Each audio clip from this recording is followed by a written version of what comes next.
Mind hooks. The human brain is not built for truth, it's built for survival. And that means it takes shortcuts that manipulators and marketers have learned to exploit for centuries. At the lowest level of psychological influence are mind hooks, simple tricks that catch your attention and shape your behavior without you even realizing it. Mind hooks work by appealing to one thing above all else: emotion. A shocking headline, a familiar face, an unexpected sound.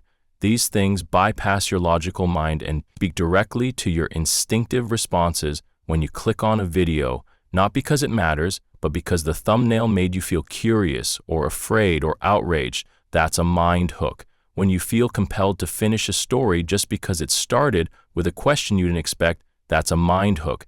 And they're everywhere in advertising, politics, relationships, daily life. They work because your attention is limited and your brain prioritizes whatever feels urgent, emotional, or unresolved. Psychologists call this the information gap theory.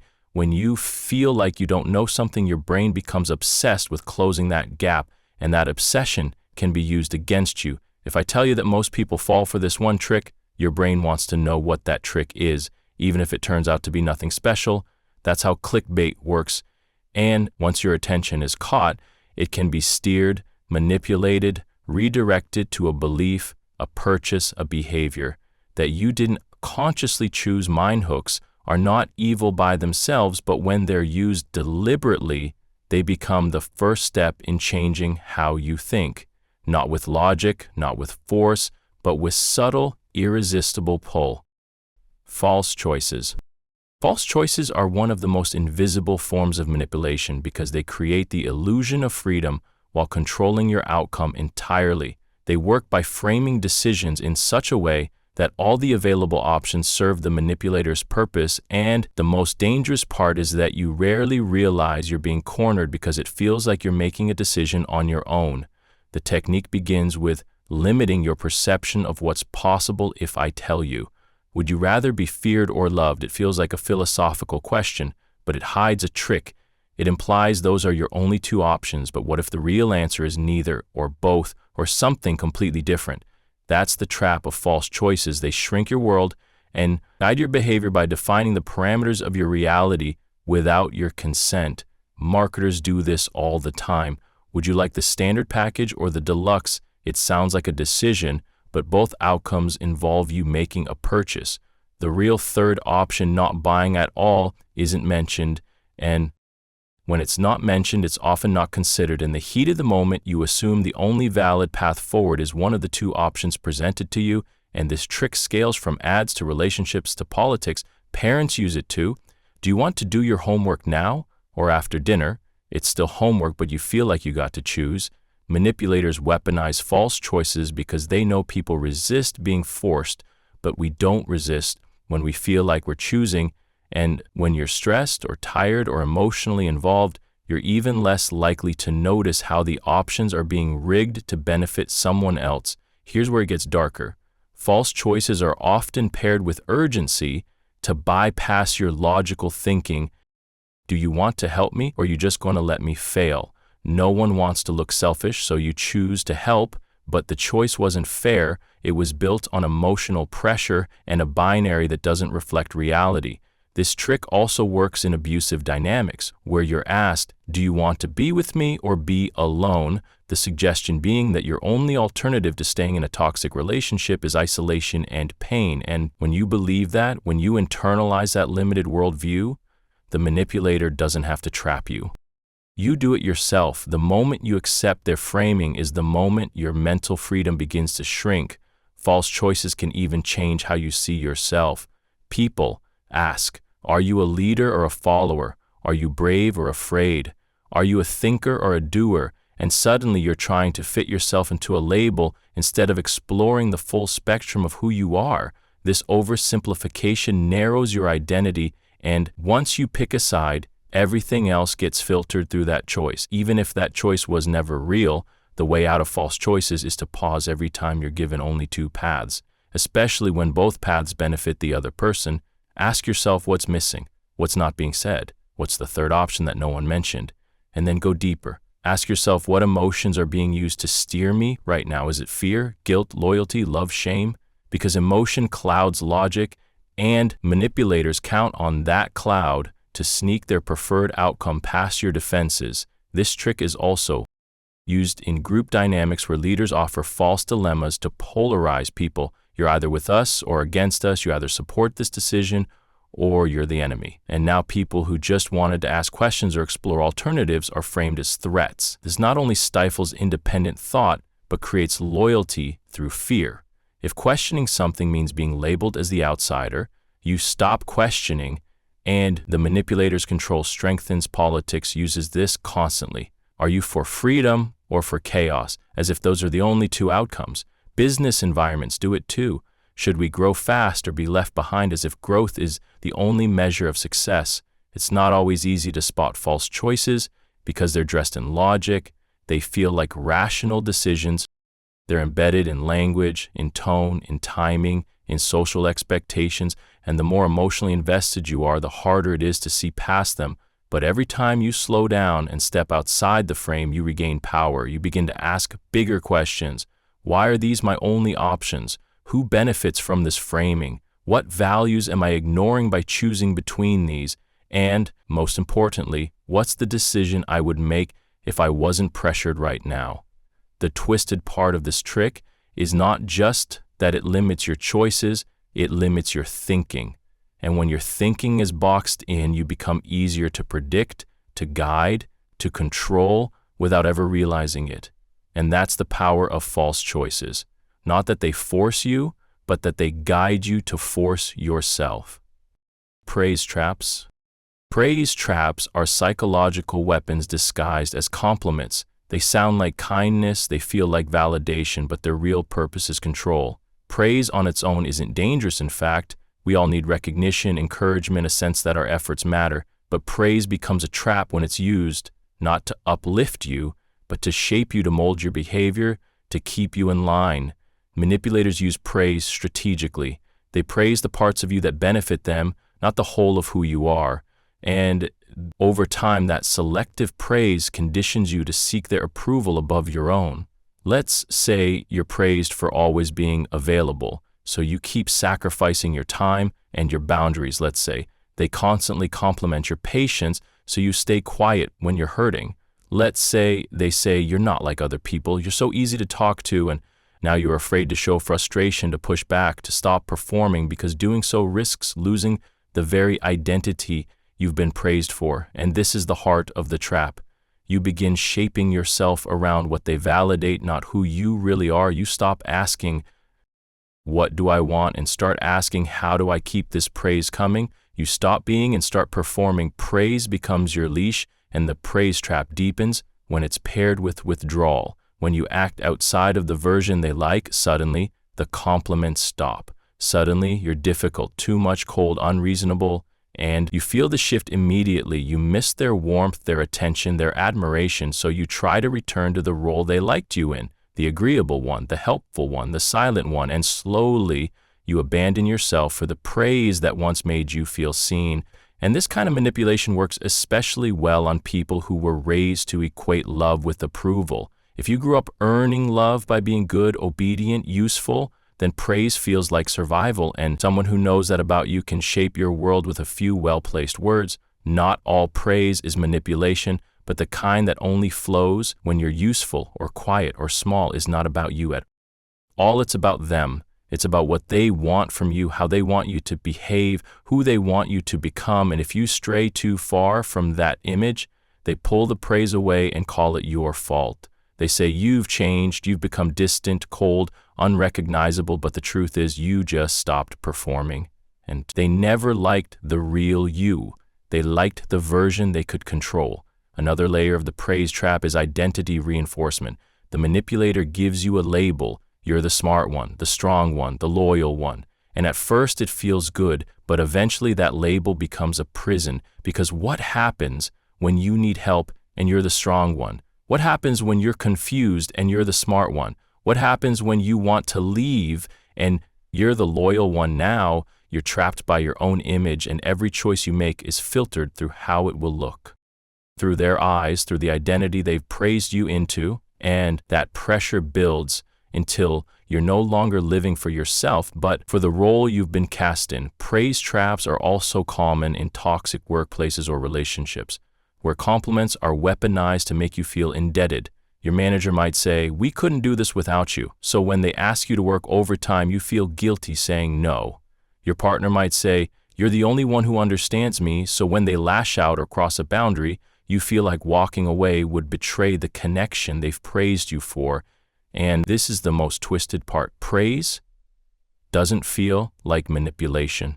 It feels like love. It feels like attention. It feels like safety. And by the time you realize how much of yourself you've lost trying to maintain it, you've already given away pieces you can't easily take back.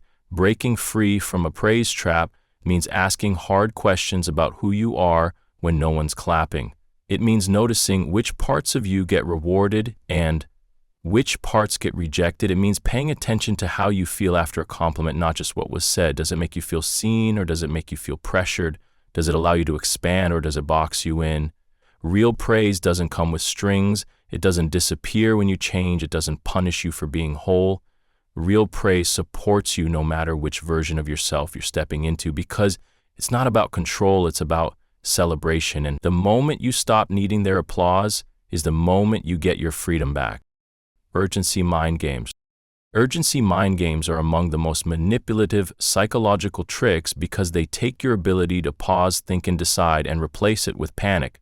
Urgency is the enemy of reason, and manipulators know this.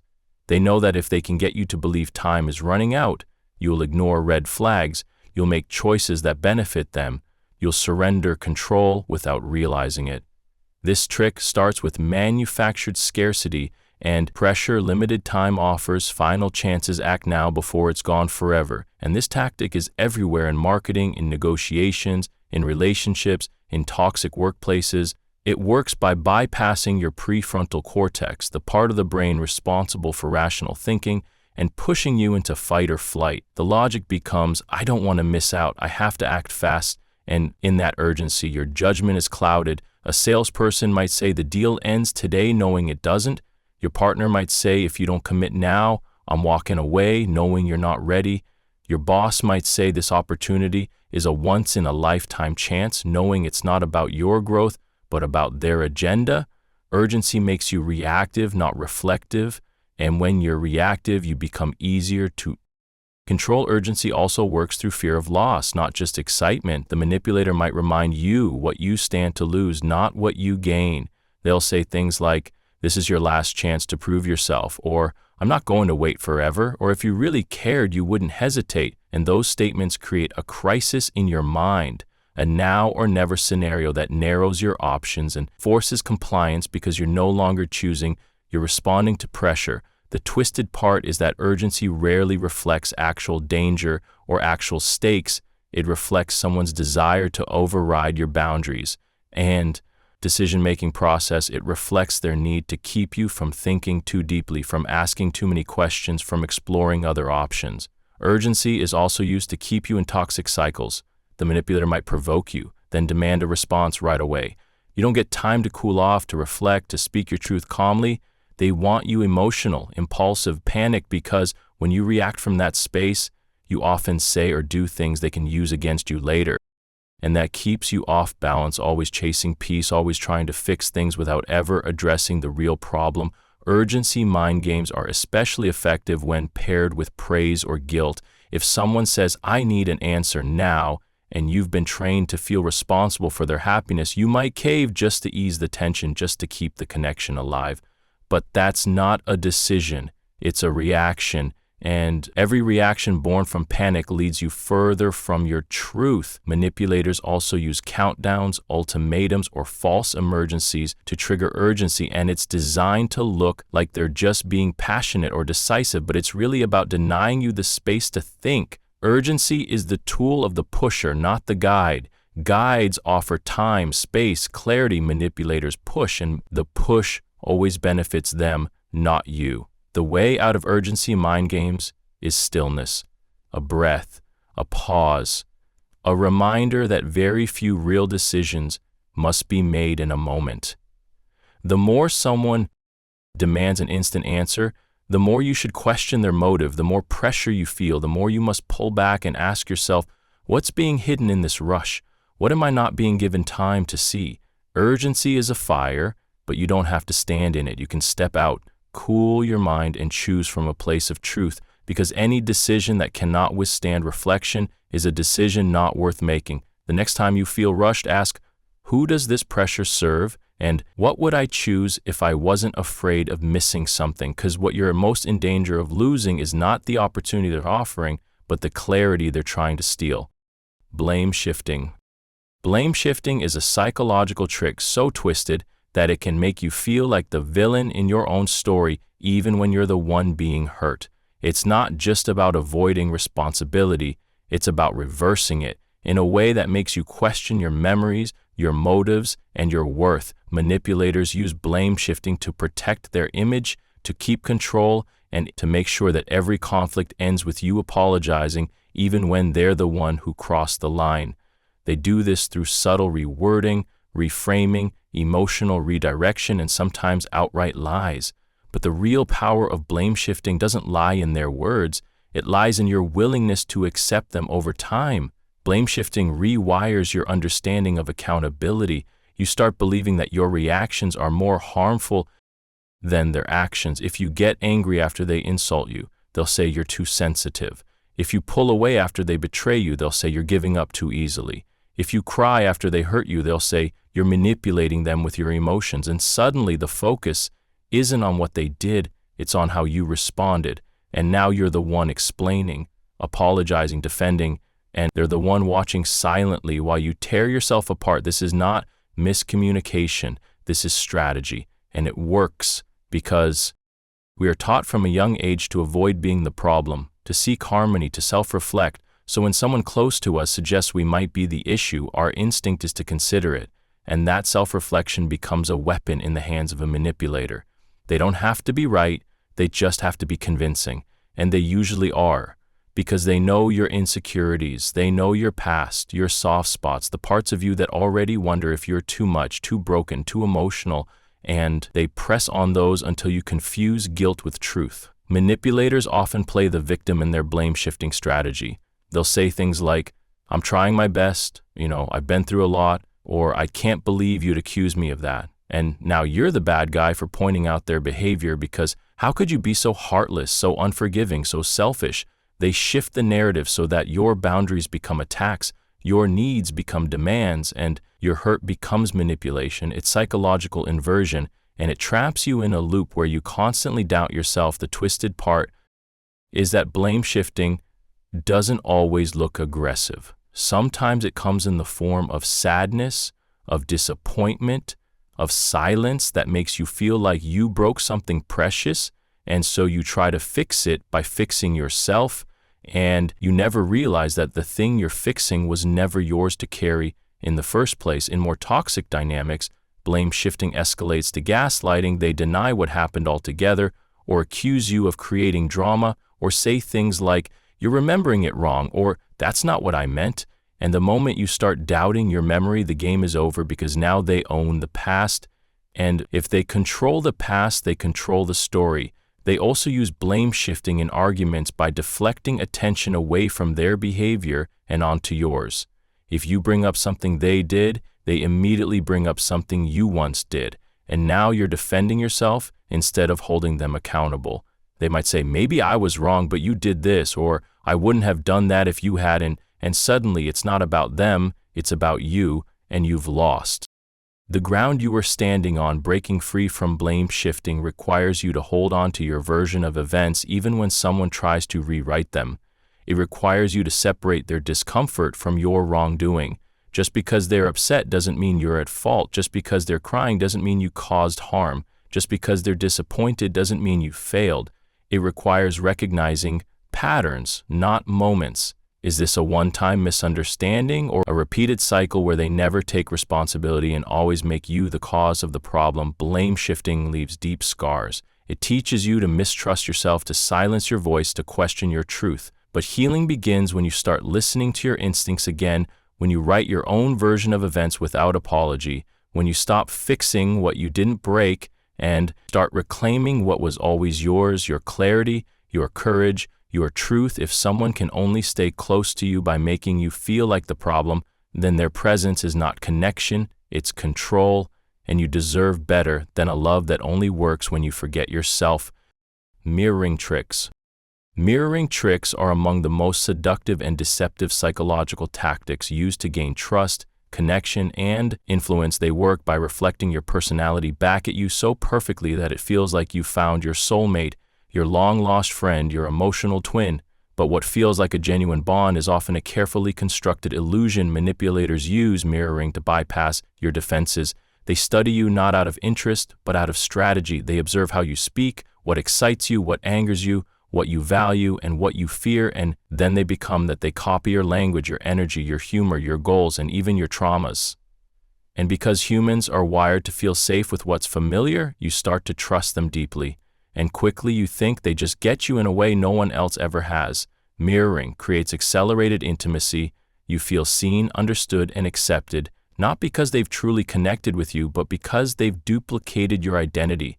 And the more they reflect you, the more you reveal, and the more you reveal, the more power they gain.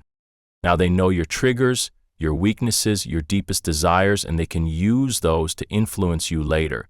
Mirroring is not always manipulative. Sometimes people naturally pick up on each other's mannerisms or interests, but when used as a tactic, it's intentional, precise, and targeted. It doesn't just make you feel close, it makes you dependent. You begin to think, I don't want to lose this person because they're the only one who really sees me. But what they're seeing is a version of you they constructed to keep you close. The moment you start to change, grow, or push back, the mirror cracks, and you see who they really are. They might become distant, cold, or even angry because the version of you they mirrored is no longer useful to them. Mirroring tricks also show up in love bombing, when someone showers you with attention, affection, and agreement early on to create intense emotional highs, and once you're hooked, they withdraw and leave you chasing that initial feeling, the one they manufactured through perfect alignment. They might also use mirroring to blend into your social circle, to become liked, trusted, and admired by the people you care about, because the more they're accepted, the harder it becomes for you to call them out or walk away, because everyone thinks they're so great, right? They also mirror your pain. If you open up about trauma, they'll say, me too, and tell you a story that feels similar enough to create instant emotional bonding, but often that story is exaggerated, stolen, or completely false. It's bait. Once you feel like someone has survived what you've survived, you let them in completely, and they count on that mirroring. Also allows manipulators to avoid vulnerability by never showing who they actually are. Instead, they wear your personality like a costume, and when you finally realize that the connection was one-sided, that you were opening up to a reflection, not a real person, it's disorienting and heartbreaking. You wonder, how could I have missed it? But that's the power of the trick. It doesn't feel like a trick until it's too late to resist. One of the most twisted things about mirroring is that it can cause identity confusion, because the person who mirrored you often becomes deeply intertwined with your self-position, and when they leave or reveal their true self, it feels like you lost a part of you. You find yourself questioning what was real, who you are, and whether you can trust your judgment again. Breaking free from mirroring tricks means paying attention to timing and consistency. Are they agreeing with you too quickly? Do they like all the same things? Do they validate everything you say? Do they share the same exact values, stories, fears?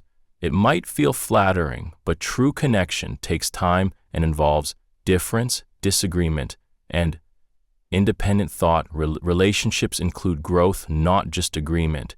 If someone always seems too perfect, they probably are. If someone never disagrees, never challenges you, never shows a different side, they might not be showing their side at all. You deserve to be loved by someone real, not someone performing you back to yourself. And when you start seeing past the reflection, you start finding your way back to truth. Guilt levers. Guilt levers are psychological tools designed to make you feel responsible for other people's emotions, decisions, or failures. They are pulled subtly over time, not with direct accusations, but with sighs, silences, disappointed glances, carefully chosen words that make you feel like you've let someone down, even when you've done nothing wrong. Manipulators use guilt to control without confrontation.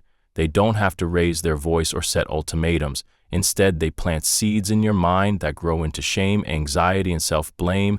And the more guilt you feel, the more compliant you become. Guilt levers work because they tap into your empathy, your desire to be kind, to be good, to do the right thing. If you were raised to prioritize others, if you learn that love must be earned through sacrifice or silence, you're especially vulnerable to guilt manipulation. They'll say things like, "I guess I just don't matter to you," or "after everything I've done for you," or "it's fine, I'll just suffer alone." And those statements don't demand action, but they imply it. They pull the lever, and you react by apologizing, overcompensating, giving up your boundaries, because guilt creates discomfort and manipulators position themselves as the only way to relieve it. They make you responsible for fixing things they broke, for carrying weight that was never yours. Guilt levers can turn you into a caretaker, a peacekeeper, a fixer, someone who spends more time managing other people's emotions than honoring your own. They say things like, "You're the only one I can talk to," or "No one else would put up with me," or "I'd be lost without you." And suddenly it feels like leaving or saying no would destroy them, and the guilt becomes unbearable. Guilt levers are also used to raise your boundaries. If you say no, they act wounded, not angry, just hurt enough to make you reconsider. They might say, "I just thought we were closer than that," or "Wow, I didn't expect that from you," or "I guess I was wrong about you." And now your boundary feels like betrayal, and you start to compromise not out of choice, but out of guilt. And the more you do it, the more they pull the lever, and the cycle repeats. They also use guilt to make their own behavior your fault. They might lash out and then say, "You made me do it," or "You know how I get," or "If you had just listened, this wouldn't have happened." And now you're apologizing for their reaction instead of them owning their actions. Guilt levers twist reality. They make you believe you're selfish for having needs, guilt loyal for saying no, and cruel for protecting your peace. And once you internalize that message, you start guilt-tripping yourself. Even when they're not around, you hear their voice in your head questioning your choices, your worth, your right to be free. Breaking free from guilt levers starts with recognizing whose emotions are whose. If they're sad, disappointed, upset, it doesn't always mean you did something wrong. Their feelings are valid, but they are not your responsibility. Guilt should come from actual wrongdoing, not from setting boundaries, not from choosing rest, not from choosing yourself. It means noticing the patterns. Do you feel guilty every time you assert yourself? Every time you say no? Every time you choose your truth over their comfort? If so, it's not guilt, it's manipulation disguised as morality. You don't owe anyone your silence, your time, your peace, just to keep them from feeling uncomfortable. Real love doesn't pull levers, it invites truth. It respects your no, it honors your space, and it never makes you feel like freedom is something to apologize for. Guilt levers lose power the moment you stop pulling them on yourself. Identity erosion. Identity erosion is a psychological trick so gradual and insidious that by the time you notice it, you've already lost parts of yourself you didn't know were fading away. It doesn't start with someone demanding you change. It starts with suggestions, small comments, subtle comparisons, gentle criticisms that slowly shift how you see yourself, how you dress, how you speak, how you think. It begins when someone makes you feel like who you are isn't quite enough, or maybe just a little too much, too loud, too sensitive, too ambitious, too soft. So you start adjusting, shaving off the edges, trying to become easier to love, less complicated, more digestible. And the people who use this tactic never ask for full control outright. They know that would make you resist. Instead, they chip away at you, one decision at a time. They'll say things like, "I like you better when you're like this," or "Do you really think that suits you?" or "You were more attractive when you used to do that." And you internalize these moments not as commands, but as helpful guidance, and suddenly your choices are no longer yours. Your sense of style, your career goals, your social preferences all become shaped by their influence because they've tied your value to their approval. And the moment you stop matching their version of who you should be, you feel less lovable. This erosion happens in relationships where your hobbies get labeled as childish, your emotions as dramatic, your beliefs as naive, and rather than argue, you begin to hide parts of yourself, to minimize, to shrink, and in that shrinking, you start to forget who you were before them, what you liked, what you wanted, what you believed in. Identity erosion is also reinforced with praise, but only when you're aligned with their expectations. They say, "You're perfect just like this," when you're compliant, or "You've changed and I love that about you," when you're adapting to meet their needs. And because we all want to feel seen and accepted, you chase that praise by changing more and more, even if it means losing yourself. The worst part is that it feels like your idea. They never said you had to change. They just made it easier to love the version of you that did and harder to love the one that didn't. And now you can't tell where their influence ends. And you begin. Identity erosion doesn't just happen in romantic relationships. It shows up in families where you're expected to live out someone else's dream, in workplaces where conformity is praised over authenticity, in friendships where difference is met with distance, and over time the message becomes clear. Don't be you. Be what we like, and what they like keep shifting, so you keep shifting, and eventually you forget the sound of your own voice. Breaking free from identity erosion requires you to pause and ask, who am I when I'm not being watched, when I'm not being judged? Who was I before I learned to perform, before I learned to please, before I made myself small to fit someone else's comfort? It means revisiting your old passions, your old beliefs, your old boundaries, and listening to how your body reacts to them, with grief, with longing, with recognition, because those parts of you are not gone. They're just buried, and they're waiting for you to remember. Identity erosion is not love. Love sees you fully and doesn't flinch. Love doesn't require performance. It invites authenticity. It doesn't chip away at who you are. It helps you build who you want to be. And if someone only loves the version of you they've edited, then they don't love you. They love their own reflection, the real you. The whole you is not too much, too sensitive, too ambitious, too anything. The real you is the only you worth keeping. Expectation binds. Expectation binds are psychological snares that trap you in roles you never agreed to but feel obligated to fulfill. They operate by setting unspoken rules about how you should behave, think, feel, and give, and then punishing you emotionally when you deviate from them. They are not always communicated directly. Instead, they are implied through tone, silence, passive aggression, and subtle changes in behavior. Someone might expect you to always be available to fix their problems, to sacrifice your plans for theirs, to absorb their moods without reacting. And when you fail to meet those expectations, they don't confront you. They withdraw. They sulk. They express disappointment. And in doing so, they create a powerful conditioning loop. You learn that your peace comes at the price of their discomfort. And you start altering your behavior to avoid the emotional penalty. Expectation binds are especially dangerous because they often wear the mask of love or duty. A parent might say, "After all I've done for you, is this how you repay me?" A partner might imply, "If you really cared, you'd know what I need." A friend might suggest, "I guess I'm just the only one who shows up." And none of these are direct accusations, but all of them contain an invisible leash. Do what I expect or feel the weight of my disapproval. And if you're someone who grew up feeling responsible for other people's happiness, this trick is especially effective because expectation binds target. Your empathy. They make you feel like disappointing someone is a moral failure even when their expectations are unreasonable. They also use guilt and fear as glue. You start asking yourself, what if I let them down? What if they think I'm selfish? What if they leave? And in trying to keep them happy, you abandon yourself. Expectation binds.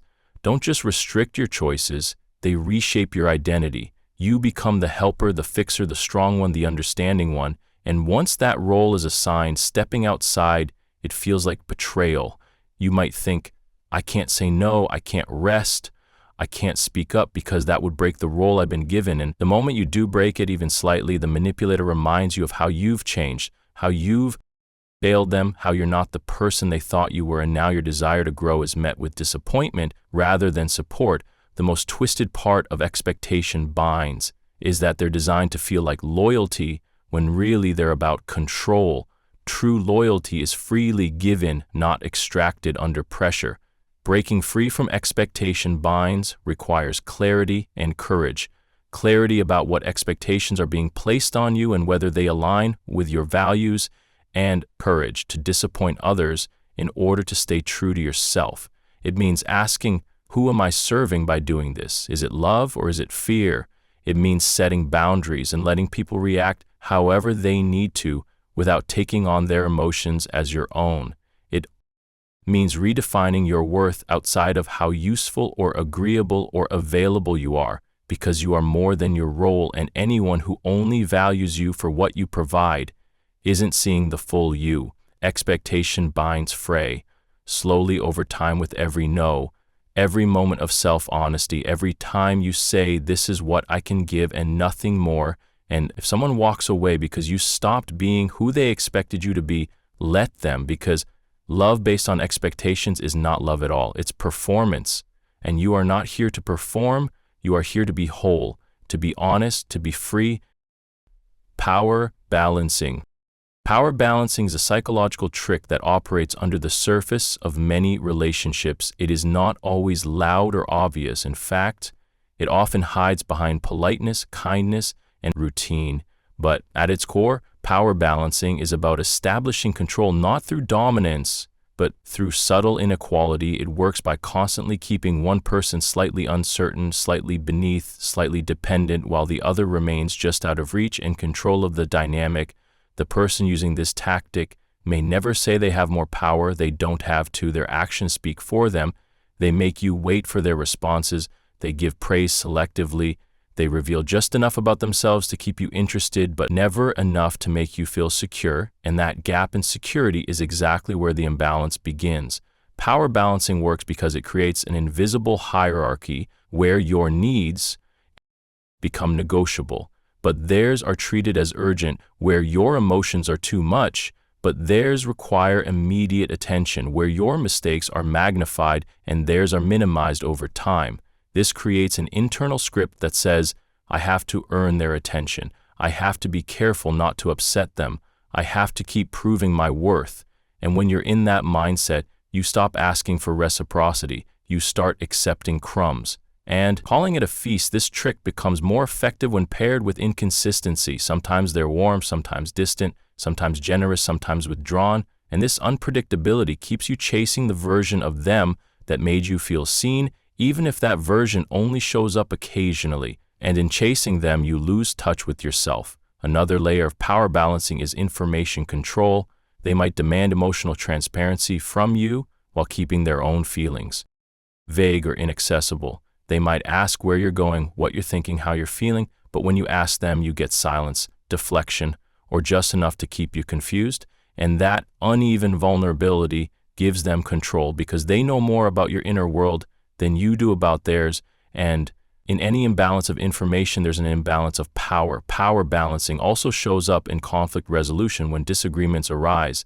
They expect forgiveness without accountability, but if you make a mistake, they hold it like currency, reminding you of it whenever they need to reestablish dominance or justify unfair treatment.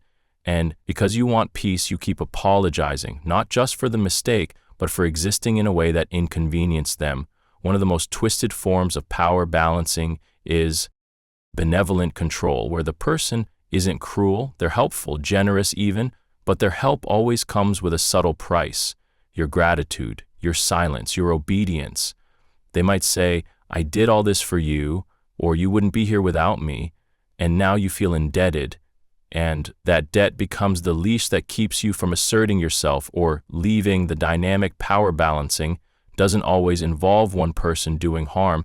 Sometimes it involves one person constantly shrinking themselves to keep things steady, to avoid rocking the boat, to maintain the illusion of harmony. And the tragedy is that the longer you stay small, the harder it is to remember that you are ever allowed to be big. Breaking free from power balancing begins with radical honesty, with asking, am I being treated as an equal or as a tool? Do I feel safe to express needs, boundaries, opinions, or do I feel like I'm always negotiating for space in my own life? It means observing the patterns. When I speak, am I heard? When I hurt, am I comforted when I need? Am I met with care or criticism? It also means reclaiming your center instead of chasing balance through their approval. You create it by standing firm in your worth, by saying, this is who I am, this is what I need, this is what I will no longer accept. And yes, it may change the relationship, it may even end it, but what you'll gain in return is immeasurable. You'll gain self-respect, clarity, peace, and the kind of balance that doesn't come from shrinking, but from standing tall. Power is not something someone gives you, it's something you reclaim, and every time you do, the game ends. Logic twisting. Logic twisting is a psychological trick so deceptive that it can leave you doubting your memory, your reason, your reality, even when you know you're right. It works by taking pieces of truth and warping them just enough to make you feel like the one who's wrong. And when used consistently, it can erode your ability to trust yourself, to argue back, to feel confident in your own thoughts. The person using logic twisting doesn't yell or threaten, they rationalize, they intellectualize, they rearrange facts and language until you begin questioning what really happened. You might say, "I was hurt by what you said," and they'll respond, "I never said that," or "You're interpreting it wrong," or "You always twist my words." And now, instead of processing your feelings, you're trying to prove that the event even occurred. Logic twisting thrives in conversations where one person controls the definitions, the timing, the emotional tone. They might say, "I didn't lie, I just didn't tell you everything," or "You're being dramatic instead of emotional," or "I didn't make you feel that way, you chose to feel that way." And these redefinitions shift blame and distort truth. They turn reality into a debate, and because the human brain naturally seeks resolution, you start trying to explain yourself, to correct the record, to fix the misunderstanding. But the more you try, the deeper you sink because the logic has already been rigged against you. Logic twisting also works by overwhelming you with abstract thinking. When you bring up something emotional or personal, they pivot to theory or philosophy or whataboutism. They'll say things like, "Well, everyone lies sometimes," or "No one is truly objective," or "You're no better than me." And suddenly the specific harm you experienced is lost in a fog of intellectual distraction, and now you're not discussing your pain, you're defending your intelligence. This trick can also involve circular arguments where, no matter what evidence you present, they twist it to support their position. You show a message, they say you misunderstood it. You repeat their words, they say you're taking them out of context. And no matter how calmly or clearly you speak, they say you're being unreasonable. And when you finally get upset, they say, "See? This is what I'm talking about," and use your frustration as proof that you're irrational. It's a trap. And it works by exhausting your mental and emotional energy until you either give in or shut down. Logic twisting often hides under the guise of intelligence. People who use it may come across as articulate, thoughtful, even insightful, but their arguments are designed not to explore truth, but to escape responsibility. They don't seek understanding, they seek advantage, and they use their skill with words as a shield against accountability. One of the most dangerous aspects of logic twisting is that it can cause you to internalize doubt. You start second-guessing yourself, rereading messages, reliving conversations, playing back memories, trying to find the flaw in your own reasoning, and over time, that self-doubt grows into silence because you learn that no matter how carefully you speak, your logic will always be turned against you. Breaking free from logic twisting starts with knowing the difference between disagreement and distortion. Disagreement is two people with different views. Distortion is one person reshaping facts to avoid being wrong. It means stepping back from the argument and asking what's really happening here. Am I being heard or am I being managed? Am I expressing truth or defending myself against a moving target? It means trusting your internal compass even when the words around you say you're lost. You don't have to win every argument. You don't have to convince them of your perspective. You just have to stand firm in what you know to be true. Logic should never be a weapon used to suppress emotion or confuse reality. True understanding makes space for feeling. It doesn't twist it, and anyone who needs to bend logic to remain right is not interested in growth. They're interested in control. And the most powerful thing you can do in that moment is to stop playing the game and start protecting your peace. Emotional roulette. Emotional roulette is a psychological trick built on unpredictability. It's a game where the rules change every day, and you're never told what the new rules are until you break them. It creates an environment of constant uncertainty where you begin to feel like your emotional safety depends not on what you do, but on how they feel that day. One moment, they're warm, loving, attentive. The next, they're cold, withdrawn, explosive, or silent, and you're left spinning, wondering what triggered the change. Was it something you said, something you didn't say, something you forgot to do, or didn't even realize mattered. And that uncertainty keeps you guessing, keeps you on edge, and worst of all, keeps you trying harder. Emotional roulette is a form of psychological conditioning. It teaches you to associate emotional highs with compliance and emotional lows with disobedience. Even when you're not sure what you disobeyed, you learn that peace in the relationship comes from keeping them happy, even if that means silencing yourself, abandoning your needs, or walking on eggshells. The twisted genius of this tactic is that it makes you believe that chaos is your fault. You start thinking, maybe I'm just too sensitive. Maybe I'm overreacting. Maybe I'm the one who needs to change. And when they do return to being kind or affectionate, it feels like a reward, a relief, a breath of air after being underwater. And that intermittent reinforcement creates a powerful emotional addiction. You cling to the good moments because they feel like proof that the bad ones weren't that bad, or at least that they're temporary. But what you don't realize is that those good moments are part of the trap. They keep you invested, they keep you hopeful, and they keep you from walking away. Emotional roulette also erodes your ability to trust your own perception. When someone's behavior is inconsistent enough for long enough, you begin to question what's real. Was that anger justified? Was that apology sincere? Was that silence punishment, or just them needing space?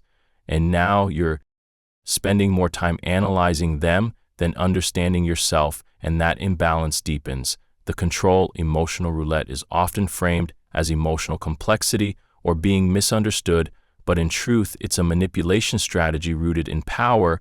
By making their emotional state the center of their relationship, the manipulator ensures that your energy is spent anticipating, reacting, fixing, and apologizing, and the more you do that, the less time you spend reflecting on your own needs, feelings, and truth. Over time, you become so accustomed to managing their moods that you forget yours even matter, and that's when the game becomes a cycle. You're not sure how to leave because the emotional whiplash has numbed your sense of what's normal. Breaking free from emotional roulette begins with naming the pattern, with admitting that love should not feel like gambling, that affection should not feel like a prize, and that peace should not feel earned. It means recognizing that emotional safety is not found in moments, but in consistency. And if someone can only show you love after they've taken you through chaos, that is not love, that is control. It means stepping back and asking, am I calm around this person, or am I relieved? Am I respected, or just temporarily not being punished? Am I growing, or just surviving? Love does not play games with your nervous system. It does not leave you guessing. It does not ask you to perform for peace. You deserve stability, not suspense. And the first step to getting it is to stop spinning the wheel and walk away from the table. Control favors. Control through favors is one of the most deceptive psychological tricks because on the surface, it looks generous, helpful, even kind. Someone goes out of their way to do things for you. They offer support, they give gifts, they solve problems before you ask, and in the beginning it feels like care. It feels like love. But hidden beneath the surface is a quiet ledger being kept, a growing list of everything they've done for you and how much you now owe them. People who use favors as control are not helping you. They are investing in leverage, and once the balance tips in their favor, the collection begins.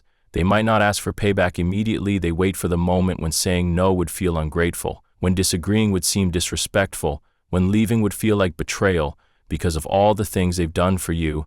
And they'll remind you, not directly, but through implication. They'll say things like, after all I've done for you, or I was there when no one else was, or I never asked for anything in return.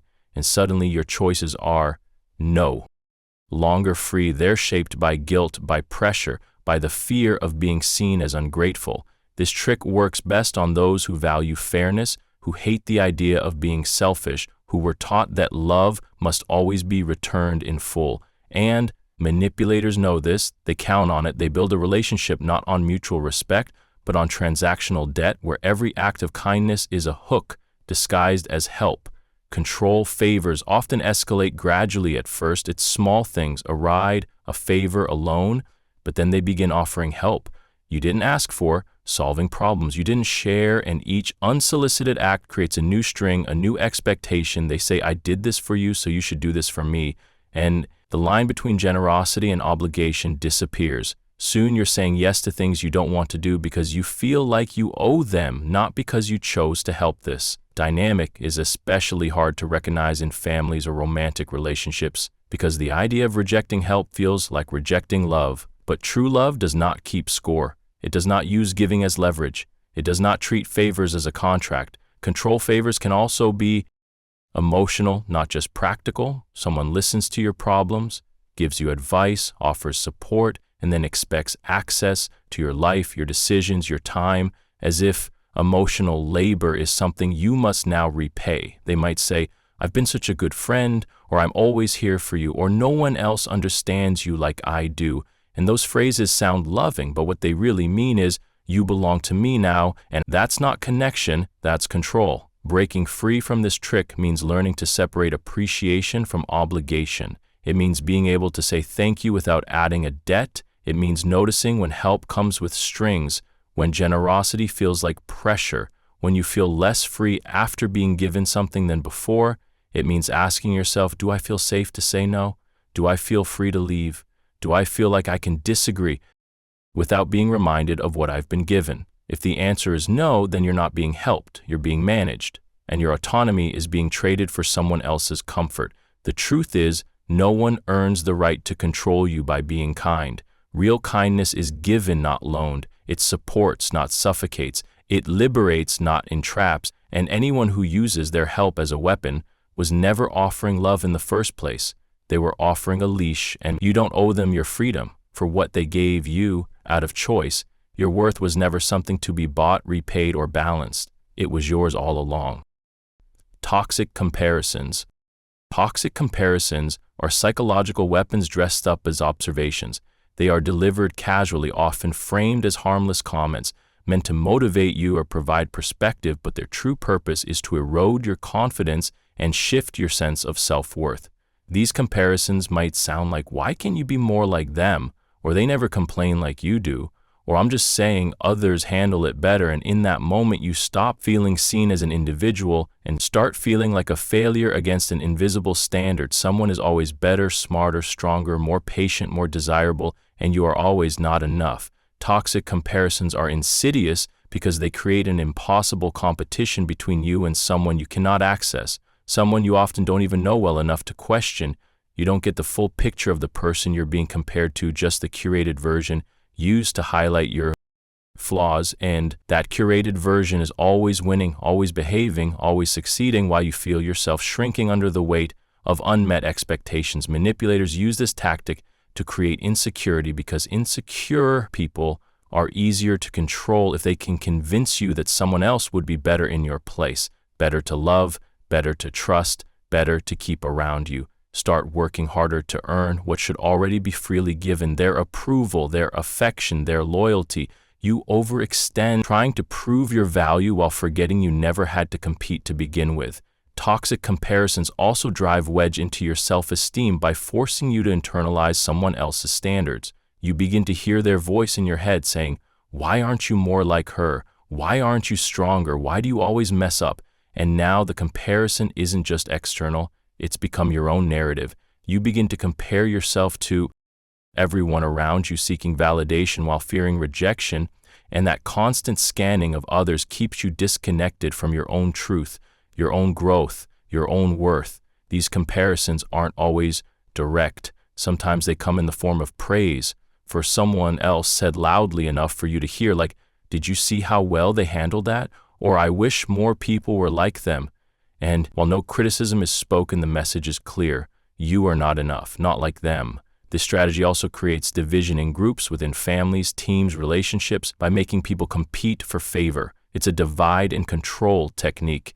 If they can get you to see others as threats to your place in their life, then you'll stay focused on outperforming. Instead of noticing how you're being manipulated, toxic comparisons don't inspire growth. They manufacture shame. They don't build you up, they break you down until you start molding yourself into someone you think is worthy instead of just being yourself. And over time, the pursuit of being good enough turns into an identity crisis. Who am I trying to become? And who am I abandoning in the process? Breaking free from toxic comparisons means refusing to play a game you never signed up for. It means saying, "I don't need to be them to be worthy. I don't need to win affection by losing myself. It means recognizing that healthy love doesn't require competition. It requires acceptance. Your value is not determined by proximity to perfection. It's rooted in your uniqueness, your honesty, your presence, and anyone who needs you to be like someone else, to love you, doesn't love you. They love control, they love image, they love superiority. But real connection sees you completely, not in comparison, not in contrast, but in truth. You are not someone's project. You are not a reflection of someone's expectations. You are whole. You are worthy, and you never need to be someone else to deserve peace. Gaslight loops. Gaslight loops are one of the most twisted psychological tricks because they don't just manipulate your perception of a single event, they rewrite your entire sense of reality over time. They turn your truth into uncertainty, your confidence into confusion, your memory into a question mark, and they do it in cycles, not all at once, but slowly, relentlessly, until the only voice you trust is the one controlling you. It starts with denial. They tell you something didn't happen, even though you know it did, or they insist you said something you know you didn't, and you brush it off at first, thinking maybe they misunderstood, or maybe you're remembering wrong, and that's when the loop begins. Next comes minimization. They admit the thing happened, but say it wasn't a big deal, or you're overreacting, or it's not what you think, and now your feelings are invalidated and your experience is reframed in their favor. Then comes reversal. They say, actually, you're the one who caused the issue, you're the one who misunderstood, who started it, who's always so emotional, and now you're on defense, not about what happened, but about who you are. And once you start defending your sanity instead of your boundaries, the game is already rigged. Gaslight loops thrive in relationships where you care about the other person, because the more you care, the more likely you are to question yourself instead of them. And manipulators know this. They don't need to control your behavior directly. They just need to get inside your head. If they can make you doubt your memory, your emotions, your instincts, they never have to take responsibility for anything because everything becomes your fault. And the apology you make for things you didn't do is another thread they pull to tighten the loop. Over time, you start anticipating the gaslight before it even happens. You start doubting yourself in advance, second-guessing your reactions, censoring your truth to avoid another spiral. And that self-silencing is exactly what they want. Gaslight loops also rely on selective memory. The manipulator remembers every mistake you've ever made, but none of their own. They bring up old moments to justify new behavior. They say, you're always like this, or remember when you did that. And suddenly every conflict becomes about your flaws, not the current issue. And even when you catch them in a contradiction, they twist it again, say you misunderstood, or accuse you of playing the victim. And the loop continues. They might even involve others, telling friends or family their version of events to reinforce the illusion. And now you're isolated, not just emotionally, but socially, because everyone else thinks they're right too. Breaking out of a gaslight loop requires radical self-trust. It means believing your memory even when they deny it. It means honoring your emotions even when they say you're too sensitive. It means stepping away from the need to be understood by someone who's committed to misunderstanding you and reclaiming your voice, even if it shakes. It means keeping records, writing down events, talking to people you trust, holding on to anchors of truth, because when reality is constantly shifting, you need proof, not for them, but for yourself. And it means accepting that someone who truly values you will not try to control your perception. They will not manipulate your memories or rewrite your experiences. They will sit in truth even when it's uncomfortable. Gaslight loops unravel the moment you stop circling their narrative and start walking in your own truth. Clarity is your escape, consistency is your power, and your reality is not up for debate, not even by someone who says they love you. Silence punishment. Silence punishment is a psychological tactic that weaponizes absence. It's not just the act of being quiet, it's the deliberate withdrawal of connection to exert control. It's when someone stops speaking to you, ignores your presence, refuses to acknowledge your attempts to communicate, and acts as if you no longer exist, not to create space or process emotions, but to punish you for stepping out of line. It's emotional exile, and it's designed to hurt. In silence punishment The silence itself becomes the message: you did something wrong, you upset me, you don't deserve my voice. And the longer the silence lasts, the more powerful it becomes, because it's not just about missing a conversation, it's about the fear and anxiety that grow in the void. You begin to wonder, what did I do? How do I fix it? What if they never talk to me again? And suddenly your world shrinks down to the hope of hearing from them again. Silence, punishment is so effective because it's ambiguous. They don't have to say you hurt me or I'm angry, they just disappear, emotionally, physically, verbally. And because humans are wired to seek connection, the absence becomes unbearable. You may find yourself apologizing even when you don't know what for, just to end the discomfort, just to feel whole again, just to hear their voice. Manipulators use this trick to regain power in a conflict. When they can't win through logic or intimidation, they vanish and let the silence speak for them, and in that vacuum you're the one left holding the emotional weight. They may say, I just needed space, or I was too upset to talk. But if the silence is used repeatedly to punish, not to heal, it becomes abuse. It trains you like a dog with a shock collar. Step out of line and you get the cold wall. Do what they want and you get warmth, attention, conversation. This tactic is especially harmful because it creates internalized fear. You start managing your behavior based on what will or won't provoke the next silence. You start censoring your words, delaying your needs, downplaying your boundaries because you don't want to be frozen out again.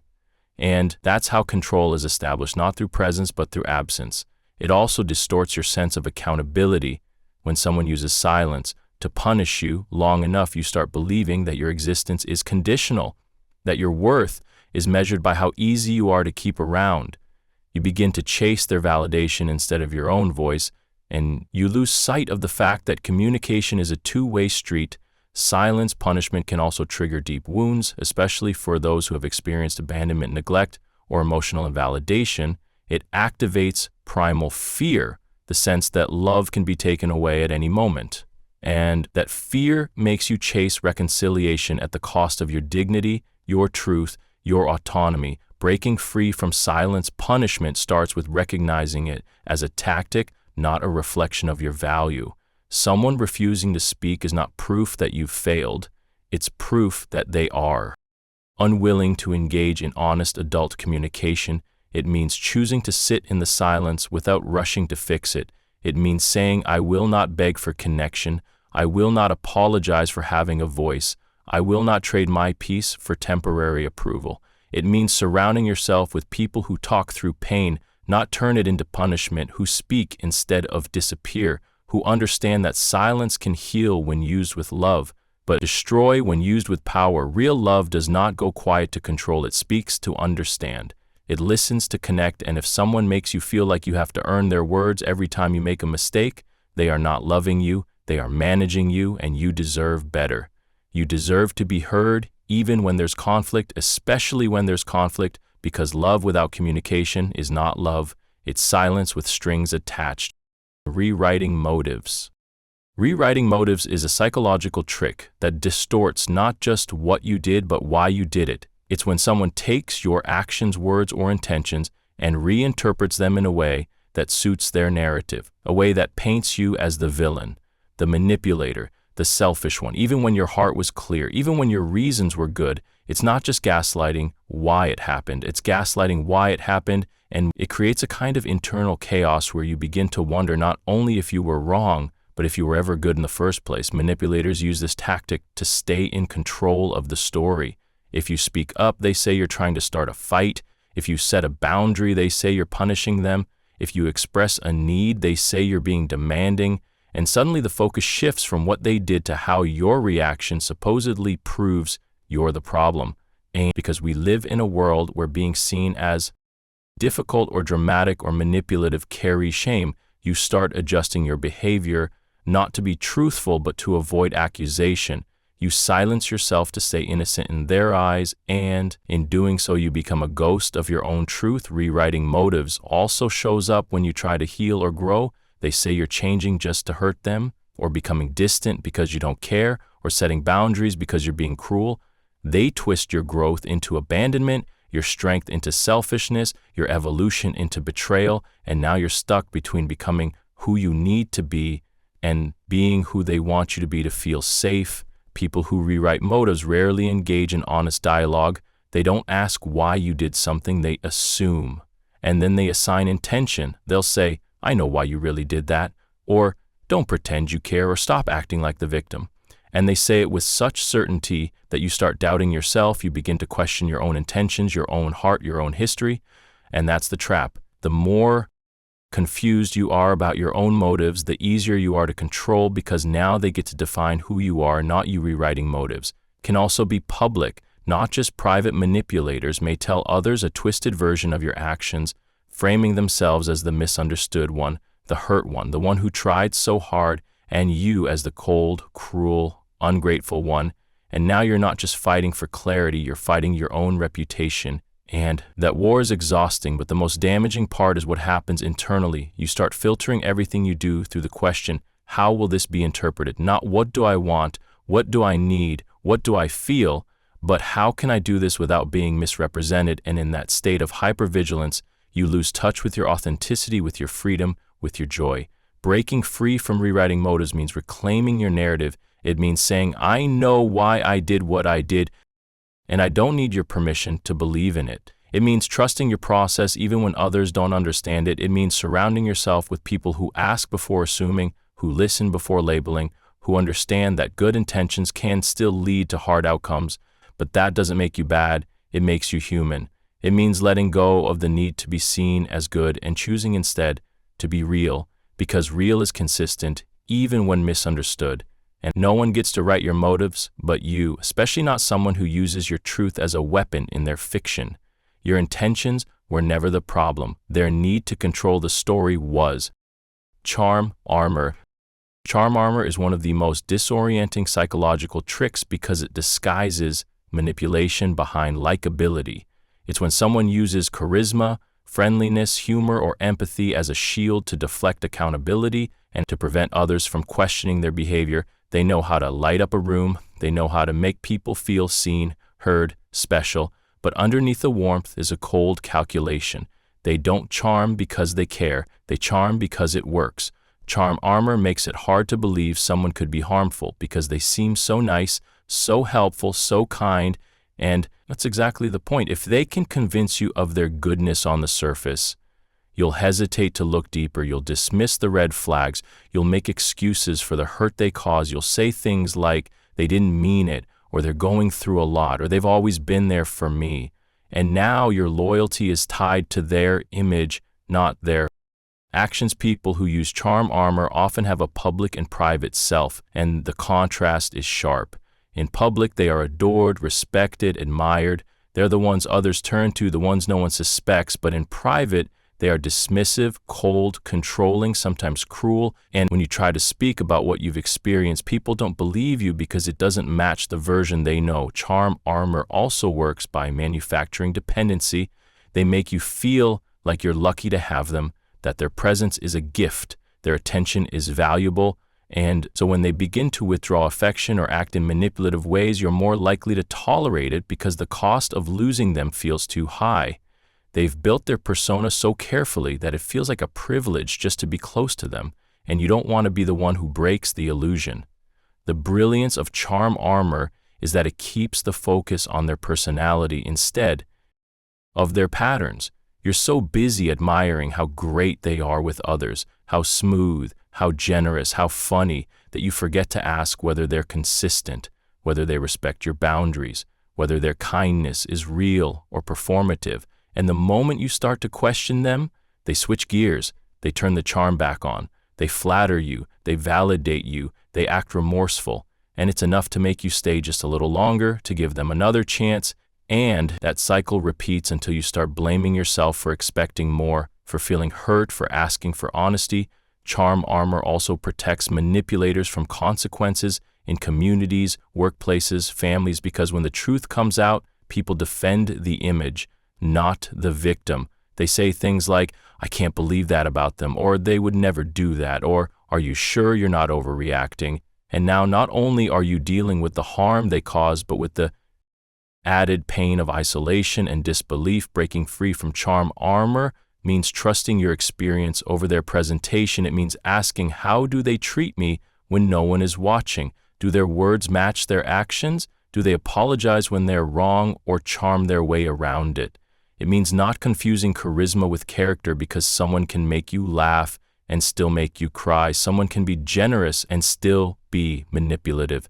Someone can be adored by many and still abuse a few. It means standing in your truth even when their reputation tries to drown it out, because you are not crazy, you are not dramatic, you are not ungrateful for noticing the gap between who they are and who they pretend to be. Charm is not evil, but when it's used to hide harm, it becomes armor, and no matter how polished it looks, it does not protect the person behind it. It only protects the illusion. Fake vulnerability. Fake vulnerability is one of the most deceptive psychological tricks because it masquerades as honesty. It looks like openness, sounds like trust, and feels like connection, but at its core, it's a strategy. It's a performance designed not to share truth, but to earn sympathy, to lower your guard, to disarm you before control is asserted. People who use fake vulnerability understand that humans are wired to respond to pain. We are drawn to comfort those who hurt, to forgive those who suffer, to trust those who share their scars, and so they learn how to tell their story, not to heal, but to manipulate.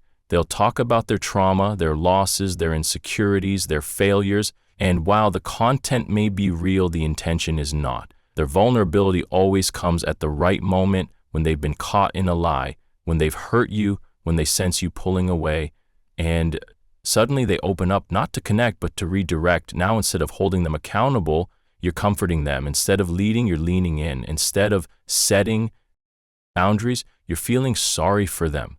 And that's how the power flips.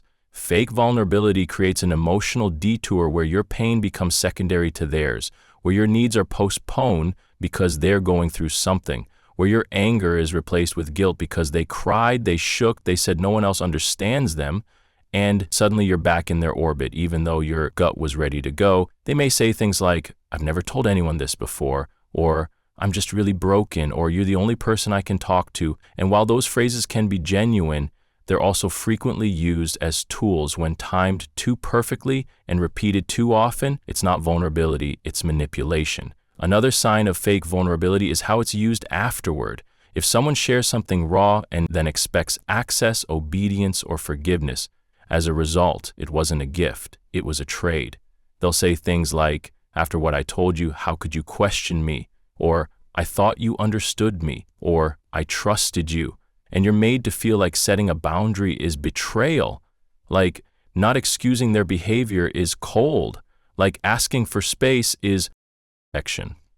Abandonment. Fake vulnerability also isolates you because it makes you feel special, like you're the only one they open up to, the only one who really sees them, the only one who can help. And that uniqueness creates a responsibility you didn't ask for. Now you're not just a partner or a friend, you're a savior.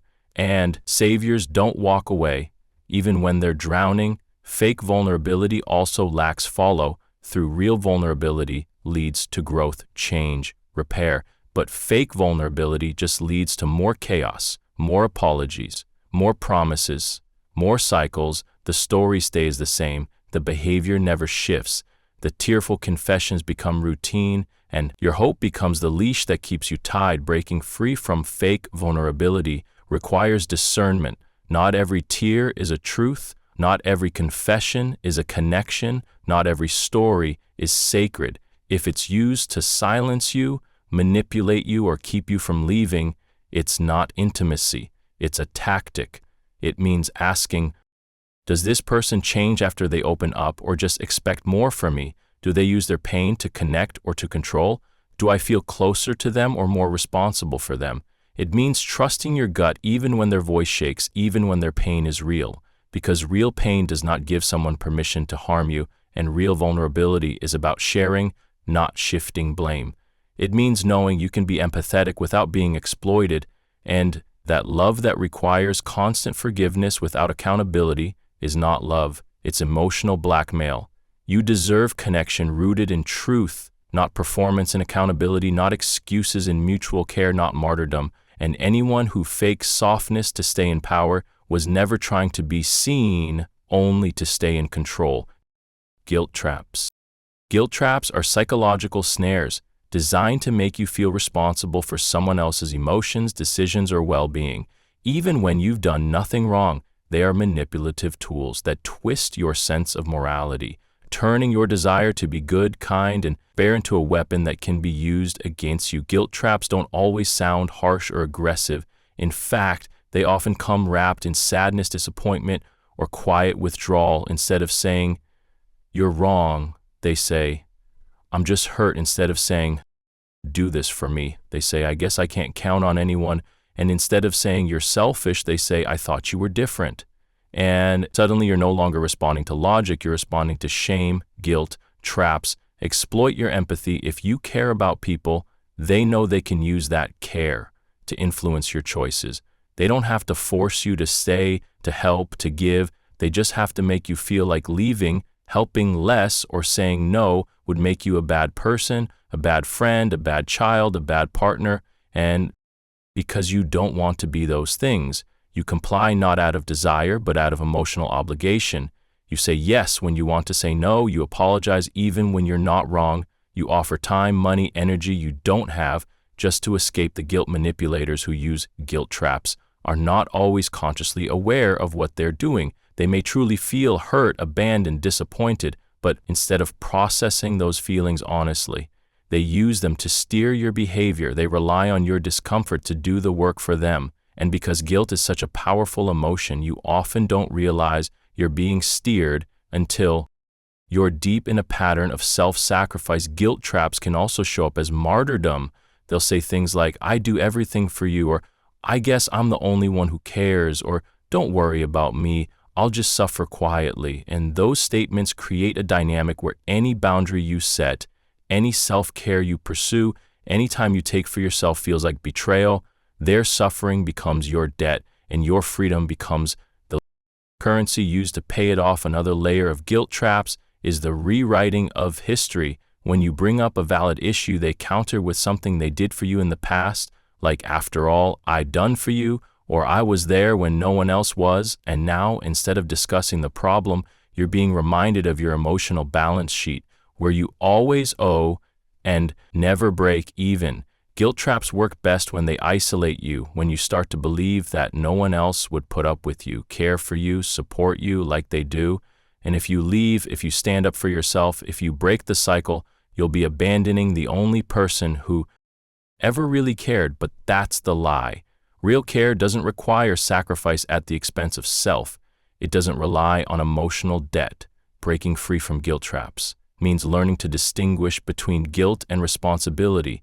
Just because someone feels hurt doesn't mean you've hurt them.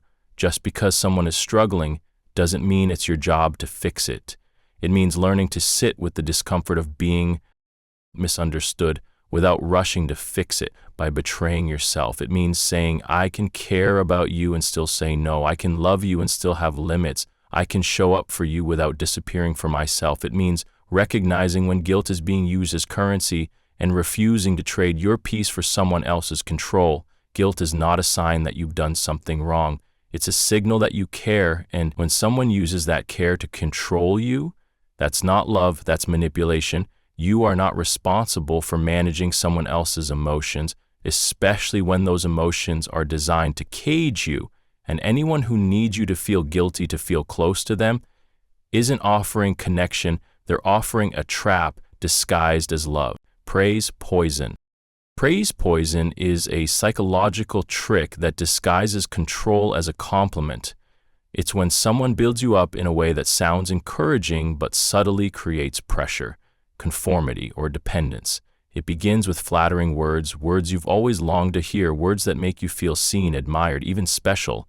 They might say things like, "You're not like other people," or "I've never met anyone who understands me like you do," or "You're so strong, you always hold it all together." And on the surface, these sound positive, they sound like love, but over time you realize they come with expectations.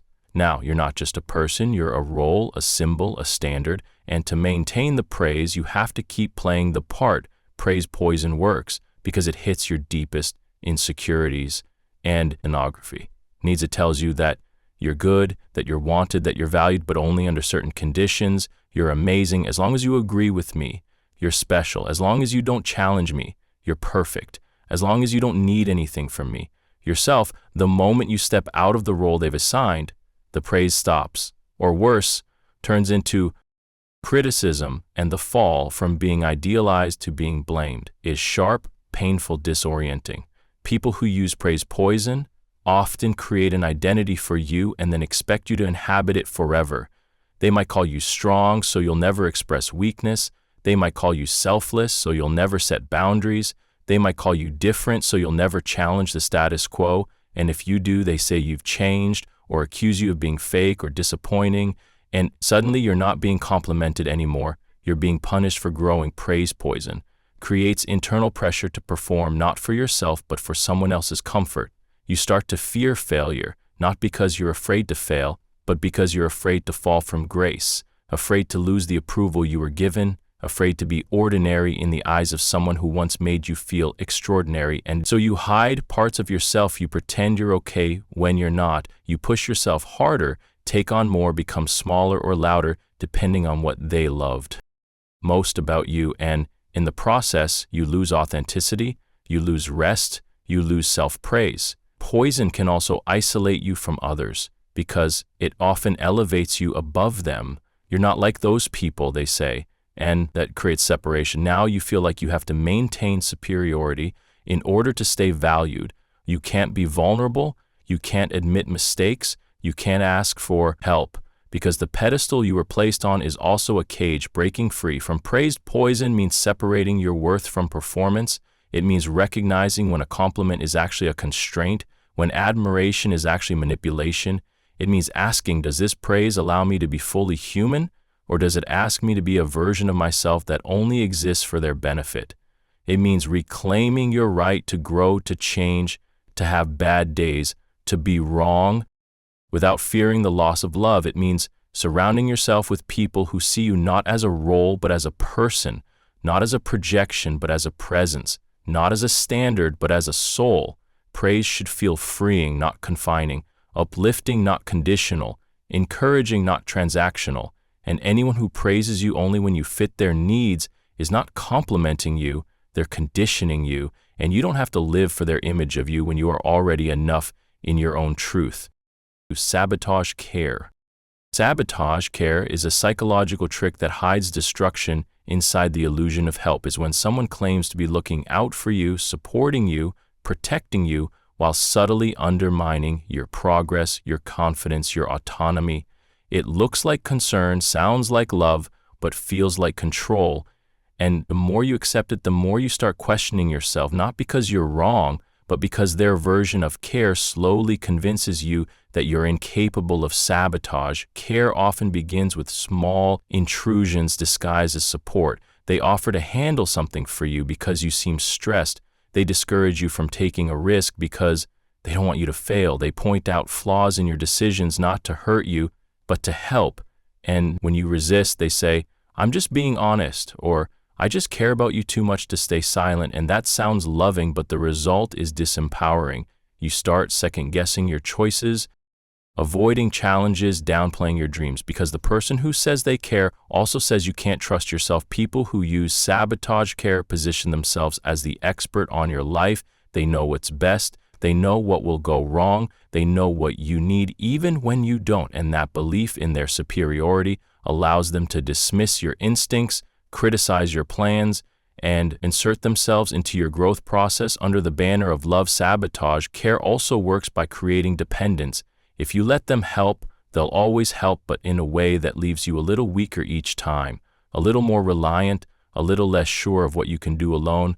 They might say, don't worry, I'll take care of it, or you don't need to handle that, or I know you're not great at this. And over time, your trust in yourself erodes, not because you failed, but because they never let you try. And if you do succeed, they find a way to minimize it or take credit, or remind you of the time they saved you when you were lost, and suddenly even your wins feel like theirs. Sabotage care becomes especially damaging in relationships where the dynamic is unequal, a parent to a child, a partner to someone rebuilding their life, a mentor to a mentee, because the power imbalance allows them to redefine care as control. And when you try to set boundaries or claim your independence, they say you're ungrateful or selfish, or they act hurt as if your growth is a betrayal of their sacrifice, and that guilt can trap you for years. Sabotage care can also show up in emotional ways. They comfort you when you're down but never let you forget how broken you were. They listen to your struggles but always use them later to justify their protection.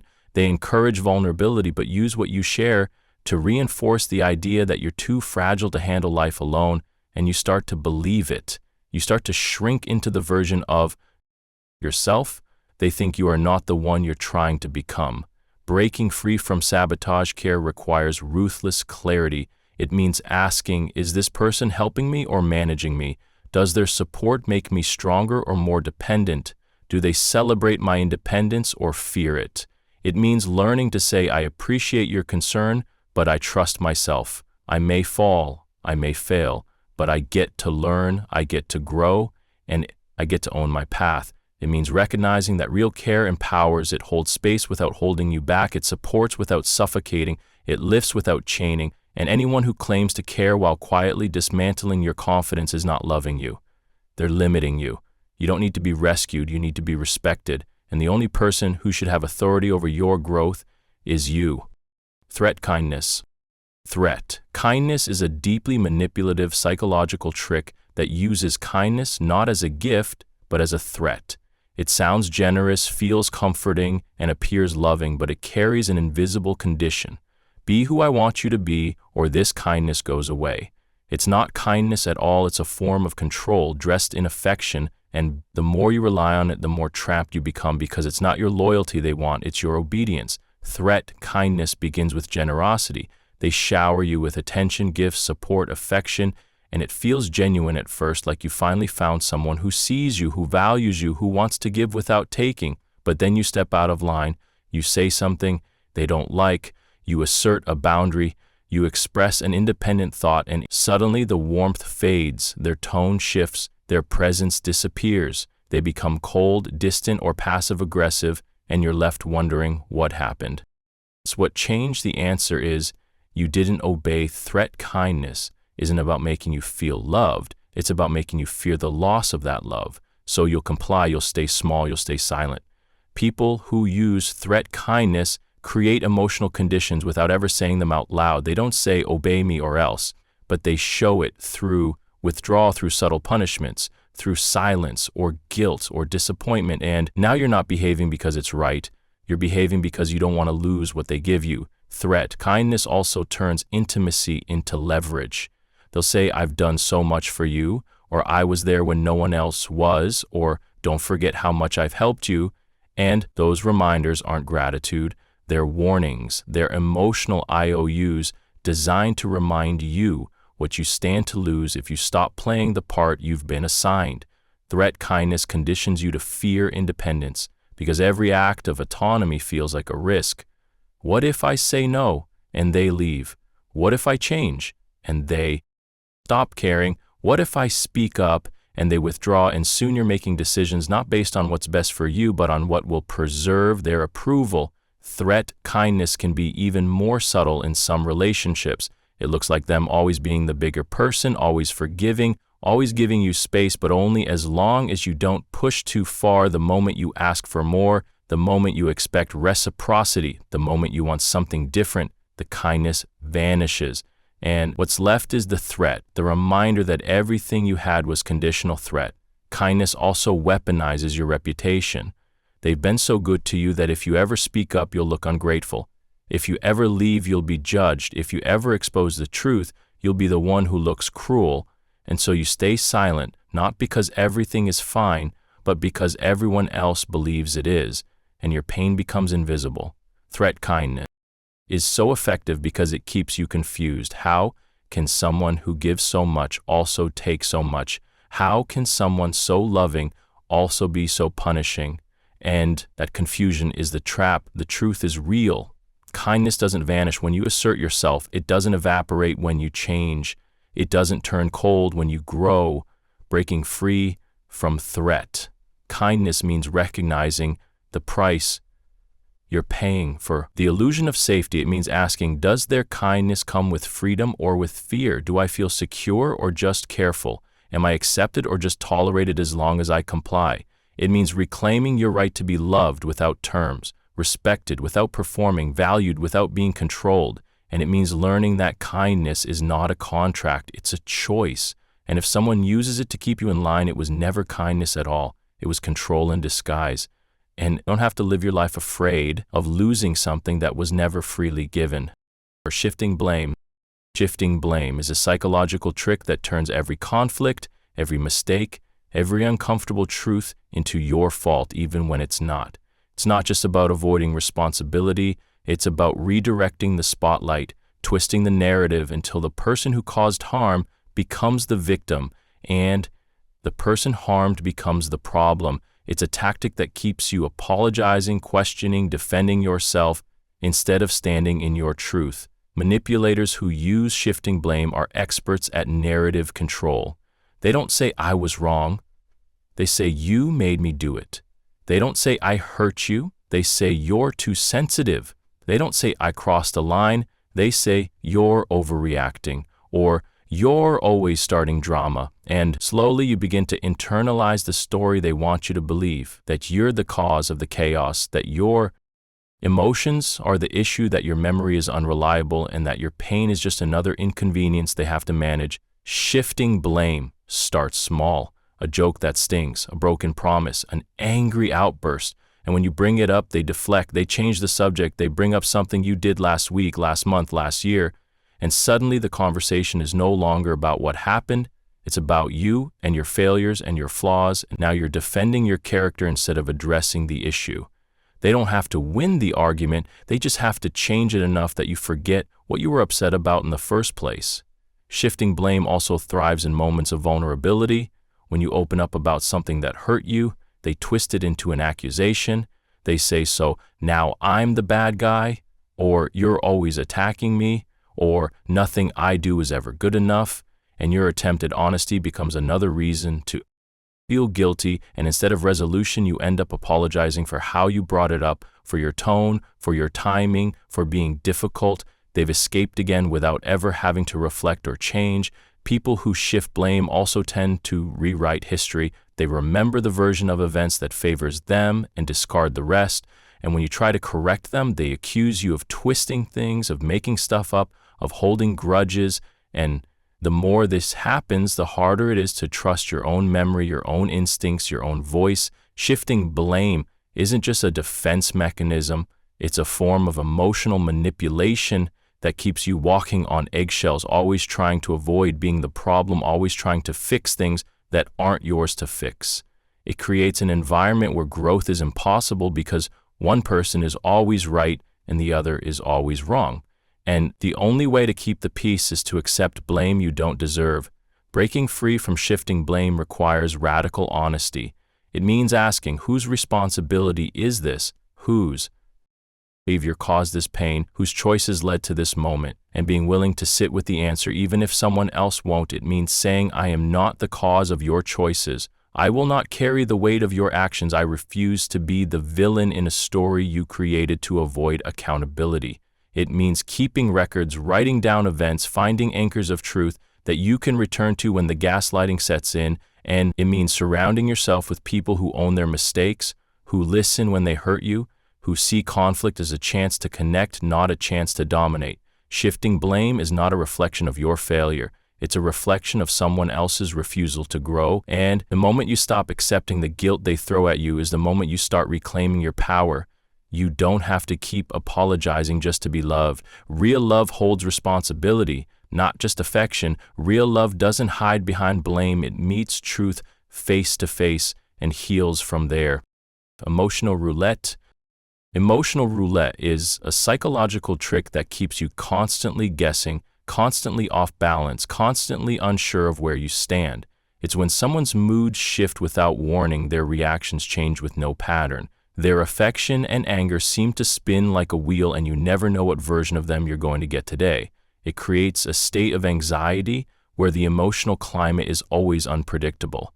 And your safety depends on trying to read signals that keep changing. It's not just moodiness, it's intentional volatility, a way to control you by making your emotional stability dependent on theirs. Emotional roulette turns a relationship into a game with no rules, where your rewards are unpredictable and the punishments feel like they come out of nowhere. They might wake up warm and loving, and then hours later be cold and distant. They might tell you how much they love you, and then suddenly accuse you of not caring enough.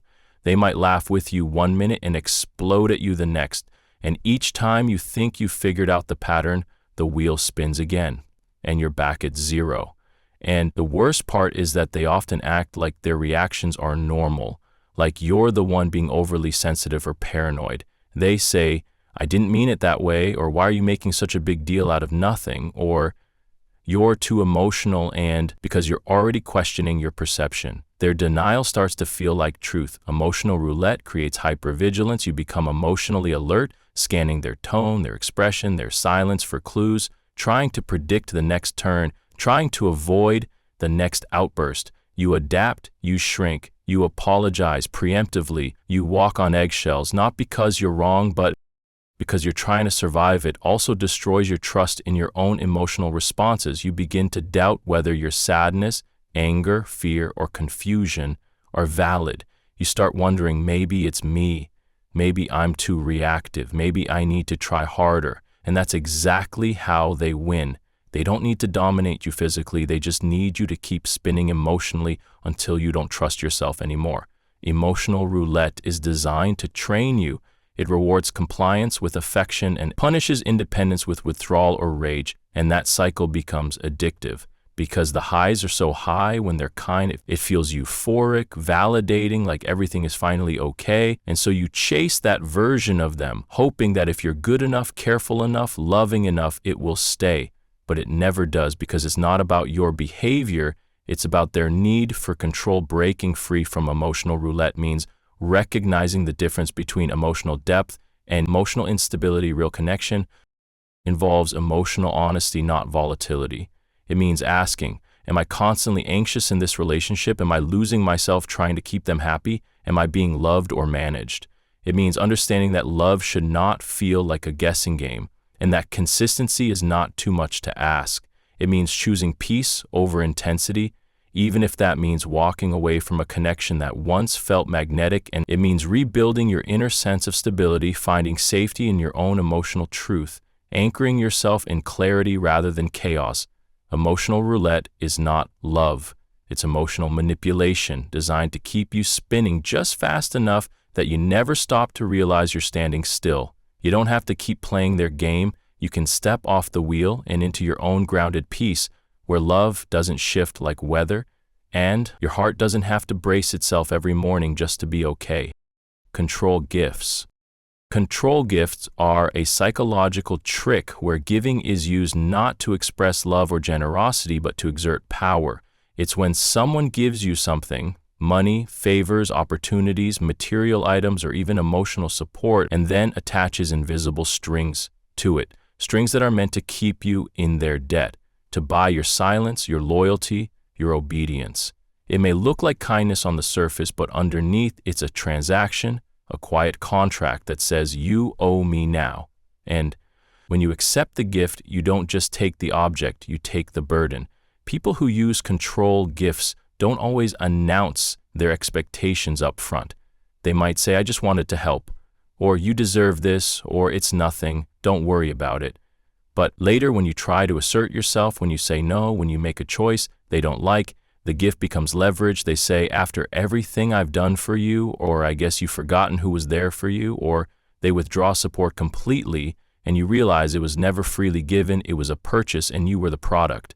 Control gifts create a sense of obligation, of pressure to repay in ways that aren't always clear. They make you feel guilty for setting boundaries, for saying no, for disagreeing. They trap you in a cycle of trying to stay grateful, trying not to upset the balance, trying to earn what was supposedly already given freely, and that guilt eats away at your independence. You begin to measure your worth in how little you ask for, in how much you tolerate, in how carefully you navigate their expectations. control gifts also isolate you because they create the illusion that you can't survive without the giver. You start to believe that you owe your success, your safety, your well-being to them, and that without them, you'd be lost. And that dependency makes it harder to see the manipulation because you're afraid to risk the loss, even when the cost is your autonomy. They may disguise their control as protection. They'll say, I only want what's best for you, or you'd never have made it without me. And those words don't sound cruel, but they keep you small. They keep you doubting your own strength, your own instincts, your own choices. And that's exactly what control gifts are designed to do, to make sure that you never feel free enough to walk away. Breaking free from control gifts means examining the fine print of every kindness you've received. It means asking, did I really need that, or was it offered to make me dependent? Did I agree to this, or was I manipulated into compliance? It means reclaiming your right to say thank you without saying yes. It means knowing that true generosity doesn't demand anything in return. It doesn't punish you for asserting boundaries. It doesn't weaponize kindness as a chain. It simply gives because it wants to, not because it needs to control. And it means releasing the shame that keeps you tethered to someone else's approval. Shame that says you're ungrateful or selfish or disloyal when you stand up for yourself, when in truth you're simply refusing to be bought. You are allowed to accept help without giving up your voice. You are allowed to receive support without owing your soul, and any gift that comes with conditions is not a gift at all. It's a tool, and you are not here to be shaped by someone else's version of generosity. You are here to stand in your truth, gift or no gift, and you owe no one your silence in exchange for your freedom. Comparison trap. Comparison trap is a psychological trick that doesn't scream control, but whispers it slowly, quietly, relentlessly, until you no longer measure your worth by who you are, but by who you're not. It's when someone constantly holds up others, friends, siblings, exes, co-workers, strangers on the internet, and asks you silently or directly, why can't you be more like them? It starts subtly, maybe with a compliment about someone else's ambition or discipline or appearance. Maybe it's a throwaway comment about how someone else handled a situation better than you did. Maybe it's a memory they keep bringing up about how happy or easy things were with someone before you, and it never feels like an outright insult, which is why it sticks, because you spend hours thinking, was that a dig? Were they trying to say I'm not good enough? Was I supposed to change? And that is exactly the point. Comparison trap isn't about improving you, it's about destabilizing you. It's not about helping you grow, it's about making you doubt your value until you feel pressure to perform into someone else's shadow. People who use comparison as manipulation rarely praise directly. Instead, they elevate others while making you feel small in the process. They may say things like, she never used to get upset about that, or I wish you could see how driven my brother is, or they just did it without needing to be asked, and now you're stuck in an invisible competition you never signed up for, and worse one, you can't win. Because the rules aren't clear, the goalposts keep moving, and your opponent doesn't even know they're part of the game. Comparison trap works by creating insecurity through contrast. It's designed to make you feel like whatever you're doing, someone else is doing it better, faster, louder, prettier, more efficiently, and in their eyes, more correctly. And so you start editing yourself not based on your own desires or values, but based on what you think will earn approval. You wear things they compliment on someone else. You mimic behaviors that used to get praise in past relationships. You silence parts of yourself that didn't get validation, and slowly you stop being yourself and start becoming an imitation of someone they once admired, someone who might not even exist anymore or never did. Comparison also forces you to compete for affection instead of trust, love instead of connection, and safety instead of truth. You're no longer building a relationship based on mutual respect. You're trying to outrun ghosts, and the worst part is that even when you succeed, even when you do everything right, even when you embody everything they claim to want, the praise never comes. Not really, because it's not about becoming better, it's about keeping you chasing. People who deploy the comparison trap are often insecure themselves, but instead of owning their discomfort, they project it onto others. They feel inadequate, so they make you feel like you're not enough. They don't feel in control, so they control how you see yourself.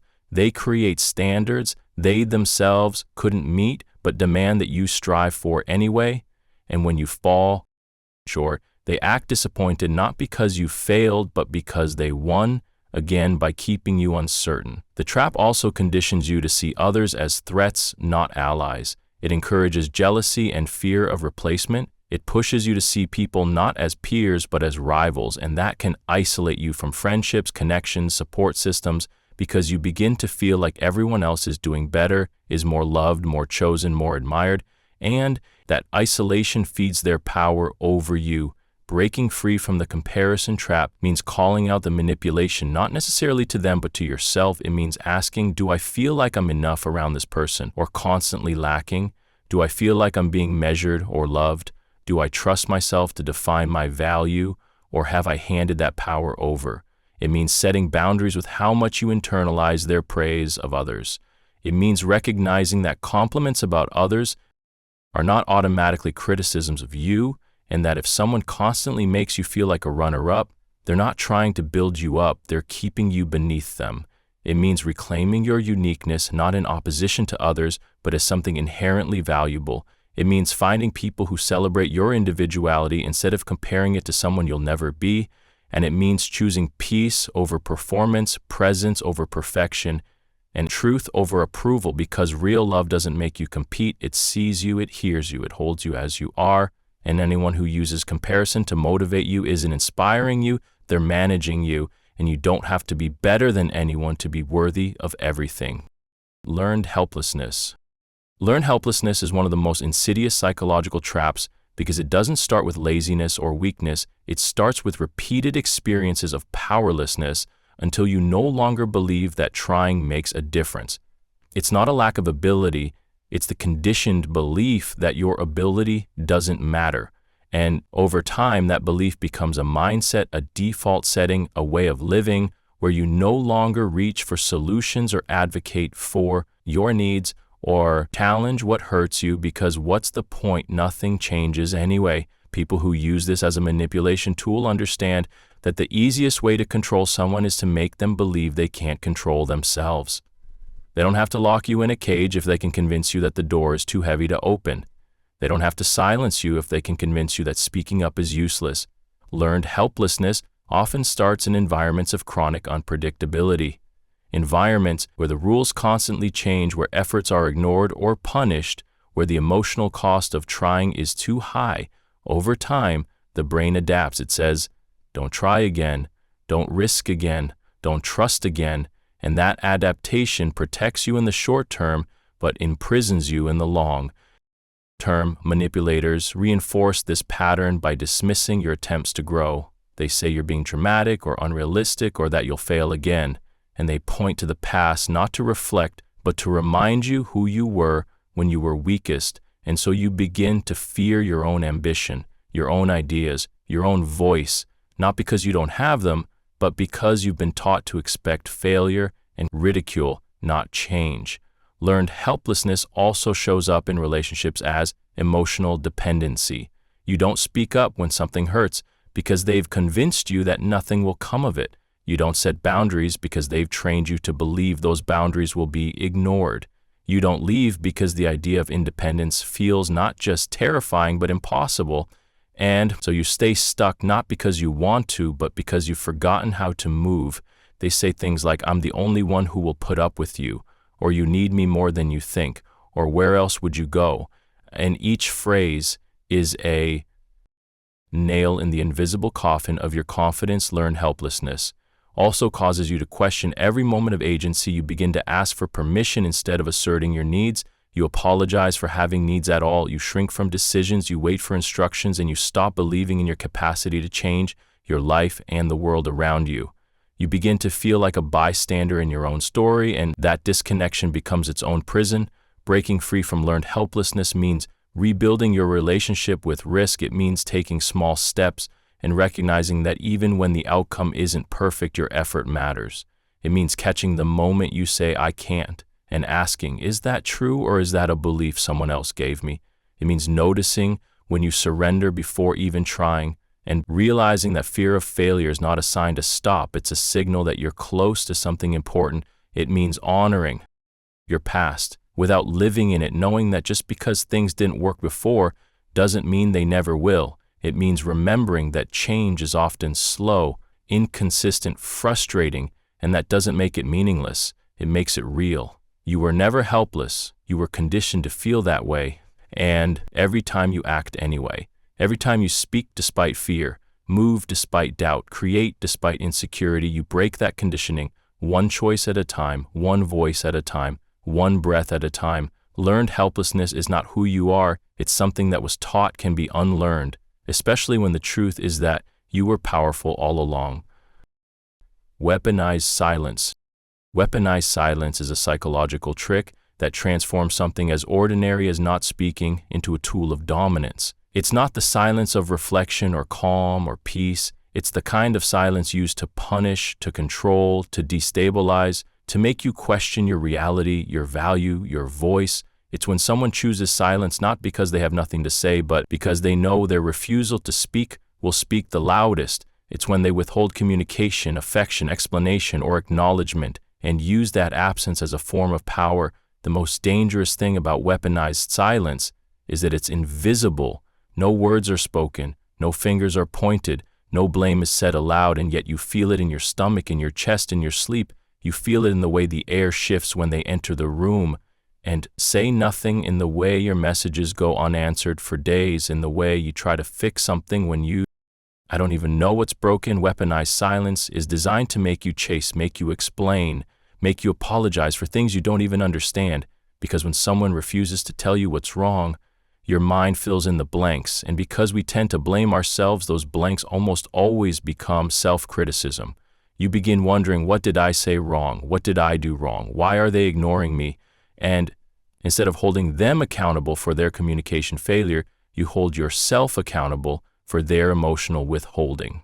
People who use weaponized silence often do so after conflict, after a disagreement, after you've said something true, and their silence becomes their retaliation. It's not passive, it's strategic. It says, I will withhold connection until you comply. I will disappear emotionally until you return to the version of yourself that makes me comfortable. And if you don't, I will make you feel invisible. They may not slam doors or raise voices, but the silence itself becomes a scream, a reminder that your belonging is conditional, your value is negotiable, your presence can be erased at will. Weaponized silence is also used to create hierarchy in the relationship. The silent one becomes the powerful one, and the one desperate for resolution becomes the submissive one. It's an imbalance that shifts the entire emotional dynamic, where your need for closure, peace, and connection becomes the weakness they exploit, and often after enough time, they'll break the silence, not with an apology or reflection, but with indifference or casualness, as if nothing happened, and so you're expected to fall back into rhythm, grateful just to be acknowledged again. Breaking free from weaponized silence means recognizing that communication is not a luxury, it's a basic requirement for healthy relationships. It means refusing to chase people who vanish the moment they feel uncomfortable. It means understanding that someone who uses silence as punishment is not seeking peace, they're asserting dominance. It means no longer interpreting their silence as your failure, but as their avoidance. It means choosing relationships where issues are discussed, not buried, where love is shown, not withdrawn, where silence is sacred, not weaponized. It means learning that your worth is not up for negotiation every time someone decides to disappear, and that you do not have to perform for connection or beg for clarity or tiptoe around someone else's emotional immaturity. Silence should be a space for safety, not punishment, and anyone who turns it into a weapon isn't offering love. They're building a cage where they stay in control and you stay small. You deserve more than someone who vanishes when things get real. You deserve truth even when it's hard. You deserve connection even when it's messy. And you deserve to never wonder if someone's love will show up today or stay locked in their silence. Micro-betrayals. Micro-betrayals are the small, almost invisible cuts in a relationship that slowly bleed out your trust, your safety, and your sense of intimacy. They are the subtle acts of disloyalty that don't look like betrayal on the surface, but feel like betrayal in your gut. It's not infidelity in the traditional sense. It's not a dramatic lie or a huge deception. It's the moments when someone you care about chooses something or someone else over you in ways that feel minor but compound over time. It's when they roll their eyes when you speak or share something personal. It's when they consistently forget things that matter to you but remember things that matter to someone else. It's when they talk about you behind your back, not cruelly but carelessly. It's when they minimize your emotions in front of others or change how they treat you depending on who's watching, or pretend they don't know you as well when it's convenient for them. And they always have an excuse. They were joking. They didn't mean it like that. You're being sensitive again. But what they don't acknowledge is that those moments of quiet betrayal change something inside you. They chip away at the trust you once had. They introduce doubt. They make you feel alone. Even when you're together, people who rely on micro betrayals are often afraid of direct conflict or outright deception. So they manipulate the space between words, between actions. They master plausible deniability. They know how to hurt without leaving bruises. They know how to prioritize others in ways that feel like abandonment but look like harmless choices. And when you bring it up, they act confused or hurt or angry. They say things like, "I can't do anything right," or "You're reading too much into it." And now you're the one explaining, defending, justifying the way your intuition is screaming inside you. Micro betrayals teach you not to trust your feelings. They make you question whether you're asking for too much, whether your needs are too sensitive, whether you're imagining things. And over time, you start suppressing your responses. You stop speaking up when you feel dismissed. You let it go when they let you down. You get quieter, not because you've forgiven them, but because you've given up trying to be heard.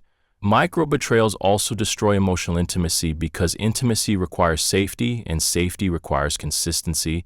And someone who treats you well in private but not in public, or who jokes at your expense, or who confides in others instead of you, creates a rift that love can't fill. Because love without respect is not safety, and love without consistency is not intimacy. Breaking free from the damage of micro betrayals means first naming them. It means giving language to the things that hurt, even when they seem small, because your pain is valid, even if no one else sees it. It means recognizing patterns, not just events, asking yourself, does this person make me feel secure or small, seen or dismissed? It means refusing to gaslight yourself just because the betrayal isn't loud. It means holding people accountable for the quiet ways they leave you behind, the subtle ways they choose others, the jokes that aren't jokes, the forgetfulness that's actually avoidance. It means building boundaries not out of punishment, but out of clarity that says, I deserve to be spoken of with kindness even when I'm not in the room. I deserve to be chosen not just when it's easy, but when it's inconvenient. I deserve to be safe in both the big moments and the small ones. And it means knowing that loyalty isn't just about not cheating. It's about being consistent when no one's watching. It's about protecting the heart you asked to hold. And if someone can't do that, if they make you feel like you're asking too much just by wanting to feel valued, then you're not being too much. You're just with someone who gives too little, disguised as enough. Delayed rage.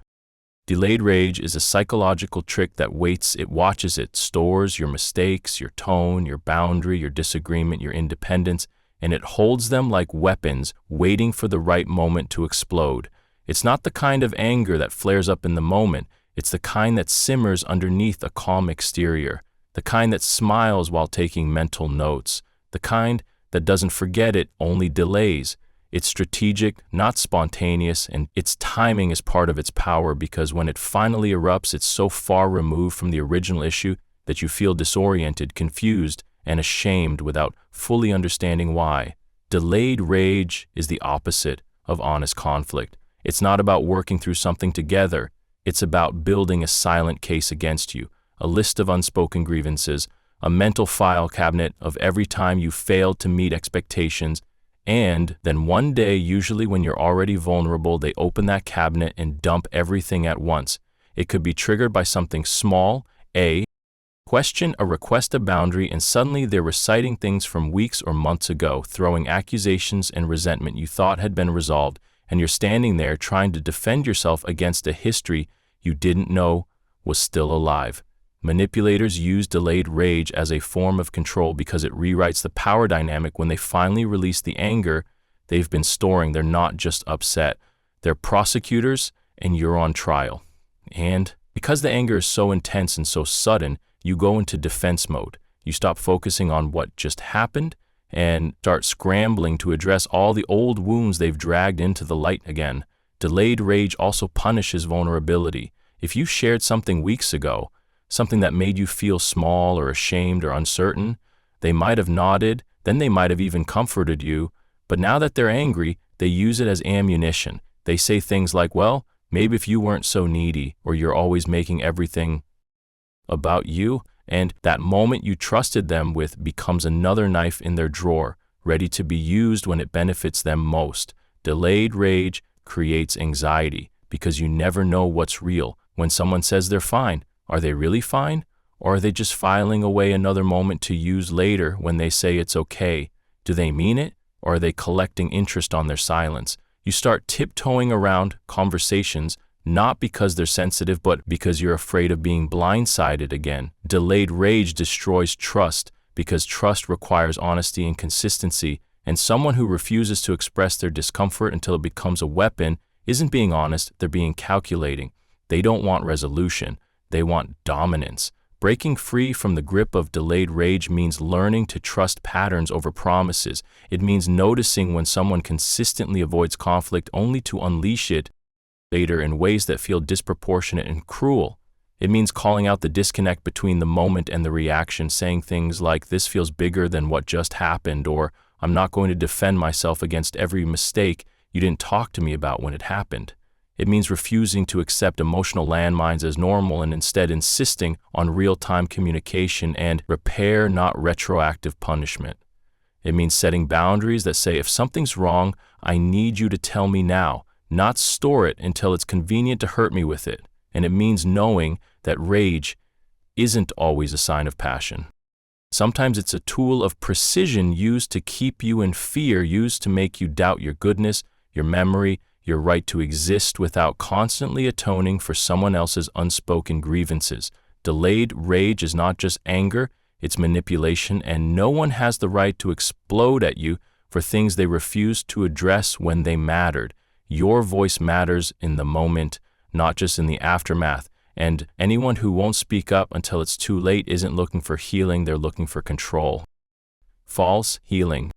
False healing is a psychological trick that disguises avoidance as growth and repression as maturity. It's when someone pretends they've changed when they haven't, when they speak the language of therapy and accountability and self-awareness, but use it as a shield, not a tool. When they say all the right things, but none of it reaches their actions. They tell you they've healed, they show you books they've read, posts they've liked, insights they've repeated, and yet somehow you still feel unseen, unheard, unsafe.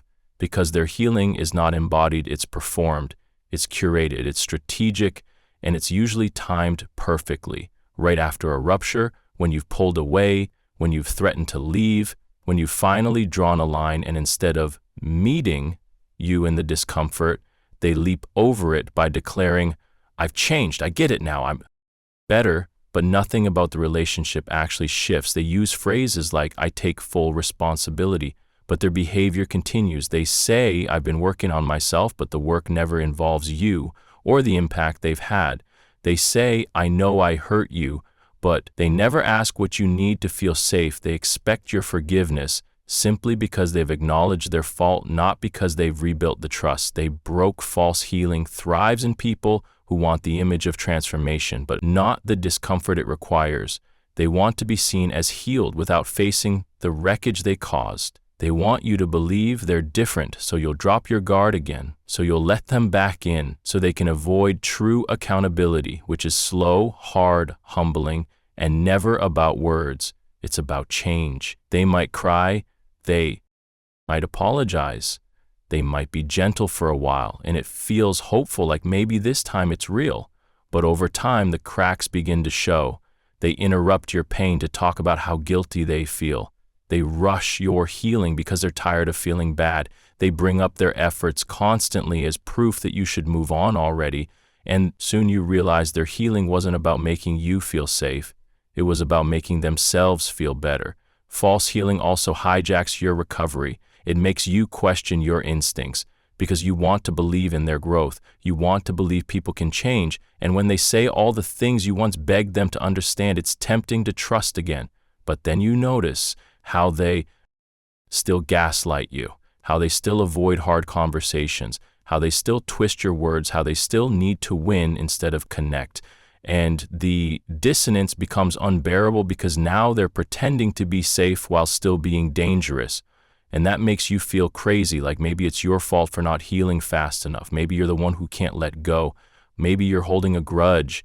And that internal conflict is exactly how false healing traps you. It convinces you to stay quiet for the sake of peace, to accept breadcrumbs for the sake of progress, to question your trauma for the sake of their image. Breaking free from false healing means refusing to equate insight with transformation. It means saying, I hear your words, but I'm watching your behavior. It means asking, where's the consistency? Where's the empathy? Where's the sustained change over time? It means trusting the feeling in your body that says, I still don't feel safe here, even if they're being kind today. It means letting go of the hope that someone else's growth will save the relationship and choosing instead to protect your own. It means knowing that real healing doesn't erase harm, it owns it. It doesn't perform change, it lives it. And if someone truly wants to heal, they'll care more about your comfort than their image. They'll be patient with your fear. They'll understand that trust isn't owed, it's earned. And it means remembering that your peace is not something to compromise for the sake of someone else's progress.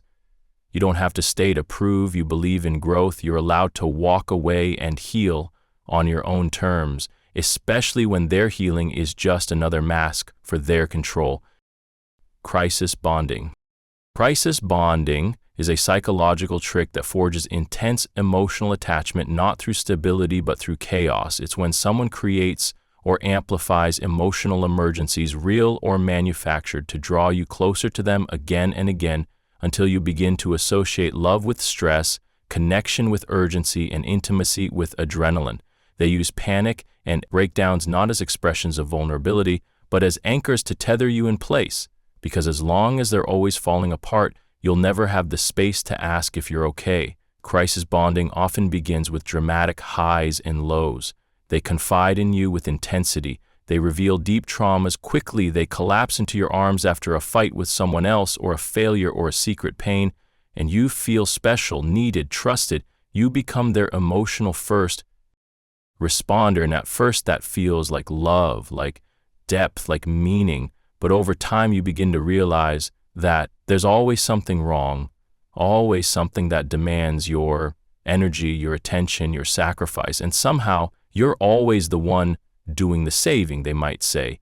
You're the only one who understands me, or I don't know what I'd do without you, or if you leave, I'll fall apart.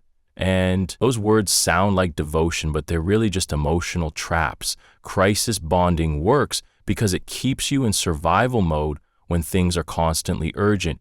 You don't have time to question the dynamic, to reflect on whether your needs are being met or whether the relationship is actually healthy. Your nervous system is too busy managing their chaos to notice your depletion, and soon you begin to feel guilty for wanting space, ashamed for needing rest, selfish for having boundaries, because every time you try to step away, a new crisis appears, a breakdown, a panic attack, a financial emergency, a confession from the past that reopens old wounds, and you're pulled back in, not because things are good, but because things are always falling apart.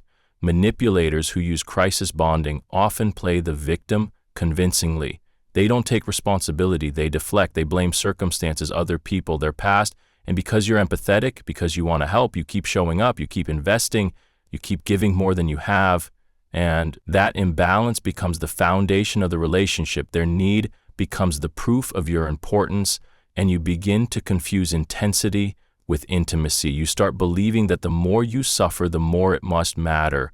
Crisis bonding also isolates you. You may begin to pull away from other relationships, from self-care, from your own goals, because their crises demand more and more. And anyone who questions that might be labeled unsupportive or jealous or untrustworthy, and eventually you find yourself alone, exhausted, unsure of how you got here, and terrified of what will happen to them if you stop holding everything up. Breaking free from crisis bonding means asking, what does this relationship look like when things are calm? Do we know how to connect without drama? Can we sit in silence without needing to fix something? Are we building something or just surviving together? It means noticing how often you're in a state of emotional emergency and asking whether those emergencies are truly out of their control or part of a cycle designed to keep you engaged. It means learning to say no, even when the guilt is loud and the pleas are heartbreaking. It means choosing to believe that love isn't about rescuing, it's about rising together. It's about sharing burdens, not absorbing them. It's about building peace, not chasing after fires.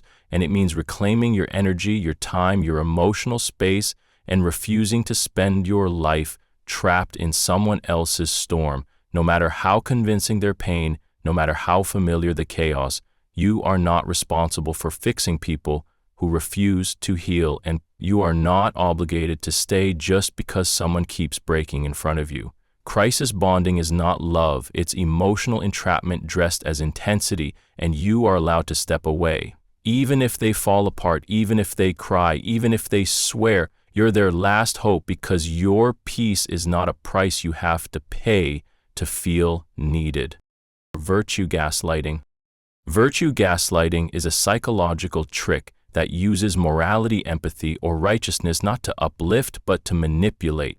It's when someone twists your values and ideals into weapons against you, using your own goodness as a tool for control.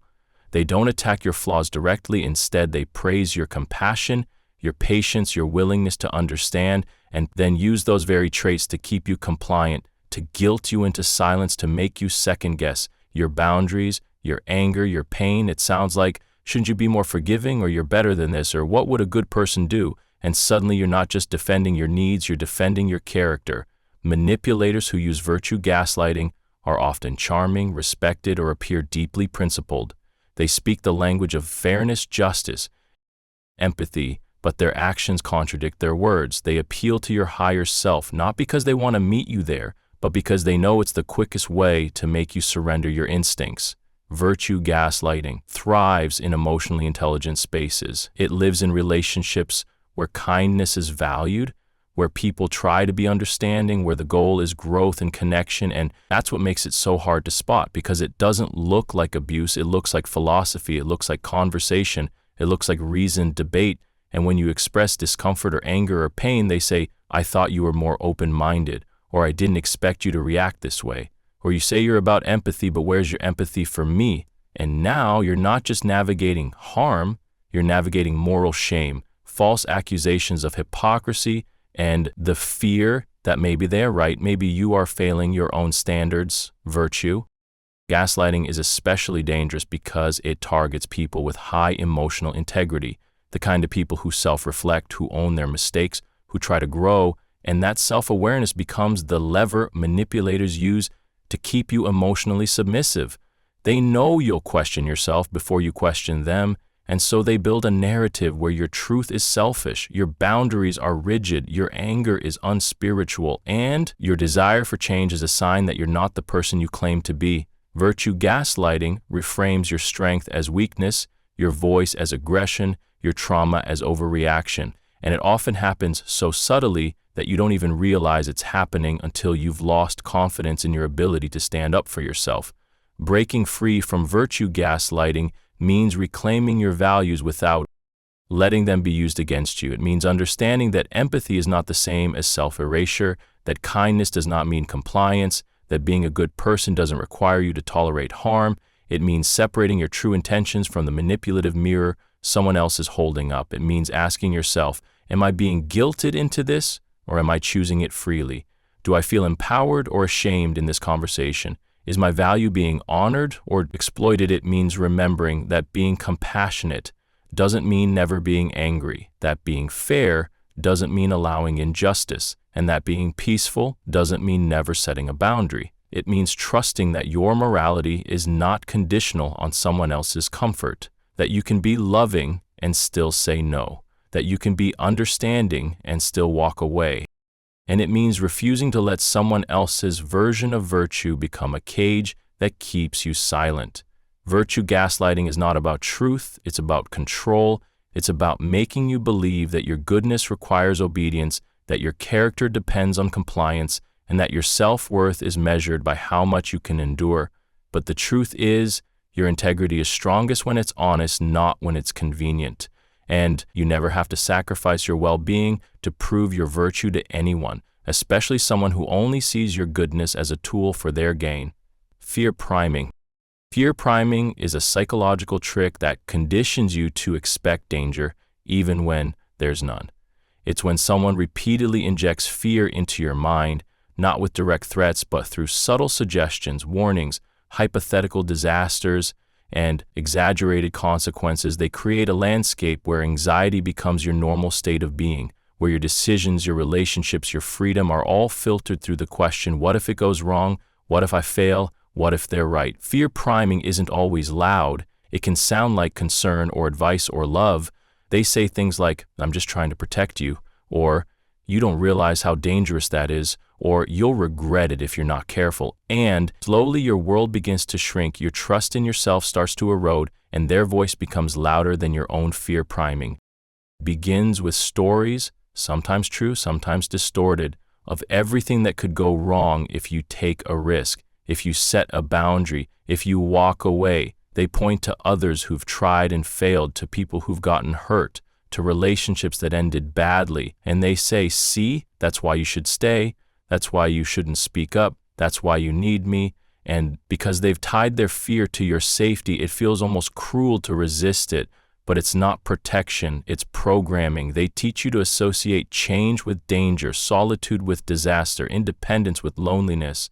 And then when you feel afraid, they act like they were right all along, as if your fear proves their wisdom, when in reality it only proves their manipulation. Fear priming works because the brain is wired to avoid pain and uncertainty. And when someone constantly paints those things into your future, you begin to shape your life around avoiding them, not around pursuing what you want. You choose safety over truth, comfort over growth, silence over expression, not because those are your real choices, but because they've been rehearsed into your nervous system. They also use your past to fuel the fear. They bring up old wounds, bad decisions, painful memories, and say, you remember how that ended, right? Do you want to go through that again? And they take you into something totally unconscious and family-related, right? Do you want to go through that again? And now it's not just about what might happen, it's about what already did, and the shame becomes the anchor. Fear priming also isolates you from other perspectives. They discourage outside voices. They question your friends' motives, your family's opinions. Anyone who challenges their fear-based worldview becomes a threat, and you begin to live in a reality built entirely by their anxieties but labeled as your protection. Breaking free from fear priming means noticing when fear is being sold to you. As love, it means asking, whose voice is this fear really serving? Does it empower me or shrink me? Does it make me feel clear or confused, safe or small? It means realizing that fear can be a message, but it can also be a manipulation, especially when it's used to keep you in place. It means learning to separate your real intuition from the noise they've planted. It means trusting that discomfort is not danger, that risk is not recklessness, and that your fear does not always mean stop. Sometimes it just means pay attention. It means surrounding yourself with people who expand your courage, not your anxiety, people who remind you of your strength, not your fragility, people who encourage exploration, not obedience. And it means stepping into the unknown anyway, even when your heart is pounding, even when the fear still echoes, because sometimes the only way to quiet someone else's fear is to prove it wrong, not with words, but with movement, with decisions, with freedom. Fear priming isn't about your safety, it's about their control. And the moment you realize that is the moment you begin to reclaim your future, one courageous step at a time. Charm armor. Charm armor is a psychological trick that uses likability as a shield and manipulation as its sword. It's when someone wraps their intentions in smiles, compliments, and magnetic energy so you never question their motives because they're too charming, too kind, too well-liked to possibly be the one hurting you. Charm armor doesn't just protect them from suspicion, it deflects accountability. Because when they do something questionable, people rush to defend them. They say, he didn't mean it, or she's always been so sweet, or that doesn't sound like the person I know. And suddenly your pain becomes the problem, not their behavior, because how could someone so nice cause harm? Charm Armor works by creating a disconnect between public image and private reality. They might light up every room they walk into, be the life of the party, the one everyone trusts, but behind closed doors they dismiss you, gaslight you, make you feel small, and when you finally speak up, no one believes you because they've already bought into the persona, not the person. This dissonance makes you question yourself. Maybe I misread it, maybe I'm being too sensitive, maybe it's me, and that's exactly how charm armor traps you. It makes you feel alone in your experience because everyone else only sees the curated version of them, the polished exterior, the generous acts, the playful jokes, but you see the moments when their kindness turns cold, the way they weaponize compliments, the way they laugh at your expense and call it teasing. And when you say it hurts, they say, come on, I'm just being nice, don't take everything so seriously. Charm armor thrives in environments where likability is mistaken for integrity, where charisma is confused with character, and where people assume good social skills mean good intentions. Charmers know how to mirror your emotions to make you feel seen in the beginning. They'll remember small details, flatter your insecurities, offer help before you ask, and it feels intoxicating. You trust them quickly and deeply because they feel safe, but over time you start to notice how their kindness always comes with conditions, how they disappear when you need support, how they charm others right after hurting you as if to erase the evidence. They don't argue directly, they charm their way out of accountability. They say things like, I would never do that, or I thought we were past this, or you're making me look like a bad person. And suddenly the conversation becomes about protecting their image, not addressing your pain. Charm armor also makes you feel guilty for seeing through it, like I'm grateful for doubting someone who's done so much for you, like you're cruel for noticing the cracks. But manipulation hidden behind charm is still manipulation. And kindness used as a mask is still a lie. Breaking free from charm armor means trusting your gut even when everyone else sees something different. It means paying attention to the moments when you feel unseen, unheard, devalued, even if they're wrapped in politeness. It means asking yourself, do I feel safe or just silenced? Do I feel loved or just managed? Do I feel heard or just flattered? It means remembering that real kindness is consistent even when no one is watching, even when you're not easy to love, even when it's inconvenient. And it means letting go of the need for everyone else to validate your experience. You don't need a chorus of believers to honor your truth. You just need the courage to stop mistaking charm for care, manipulation for love, or charisma for safety. Charm armor may win the crowd, but your peace isn't a performance, and you don't have to applaud someone who makes you feel small just because they smile when they do it. Shame scripting. Shame scripting is a psychological trick that programs you to see yourself through the lens of failure, inadequacy, or moral defect. It's when someone repeatedly assigns you a story where you are always the one in the wrong, always the one who ruins things, always the one who isn't enough. And they don't need to scream or insult you outright to make it stick. They simply plant the same ideas over and over through disappointed looks, passive-aggressive comments, sarcastic jokes, and moments of withdrawal. They say things like, you always overreact, you never listen, you're too much or not enough, or just like your mother or father or ex. And slowly the script starts writing itself in your mind until you don't even need them to shame you anymore. You do it yourself. Shame scripting doesn't just change how you feel, it changes how you think. It reframes your mistakes as character flaws and your struggles as proof that you're broken. It doesn't leave room for growth or nuance or humanity. It says, this isn't something you did, it's who you are. It attaches permanent identity to temporary moments. You didn't mess up, you are a mess. You didn't fail, you are a failure. You didn't struggle to communicate, you're just impossible to love, and the more you hear it, the more it becomes your inner voice. Shame scripting works because shame is one of the most paralyzing human emotions.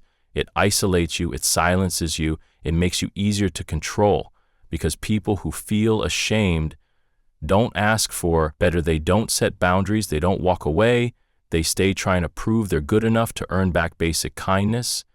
Shame scripting is especially insidious because it's usually delivered under the guise of honesty or concern. I'm just being real with you, someone has to tell. You or I wouldn't say this if I didn't care. And you begin to believe that maybe this shame is a gift, maybe they're helping you by pointing out your flaws, maybe this is what love looks like. But love doesn't degrade you.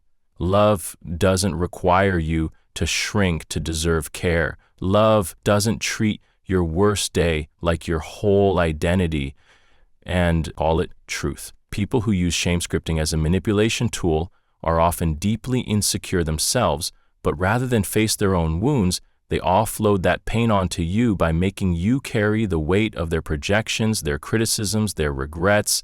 They may tell you that you're lucky they put up with you, that no one else would stay, that your presence is a burden, that you're hard to love, and even if part of you knows it isn't true, another part wonders if maybe it is, because shame distorts truth, it clouds memory. It alters self-perception. Breaking free from shame scripting means starting with the powerful question, whose voice is that really?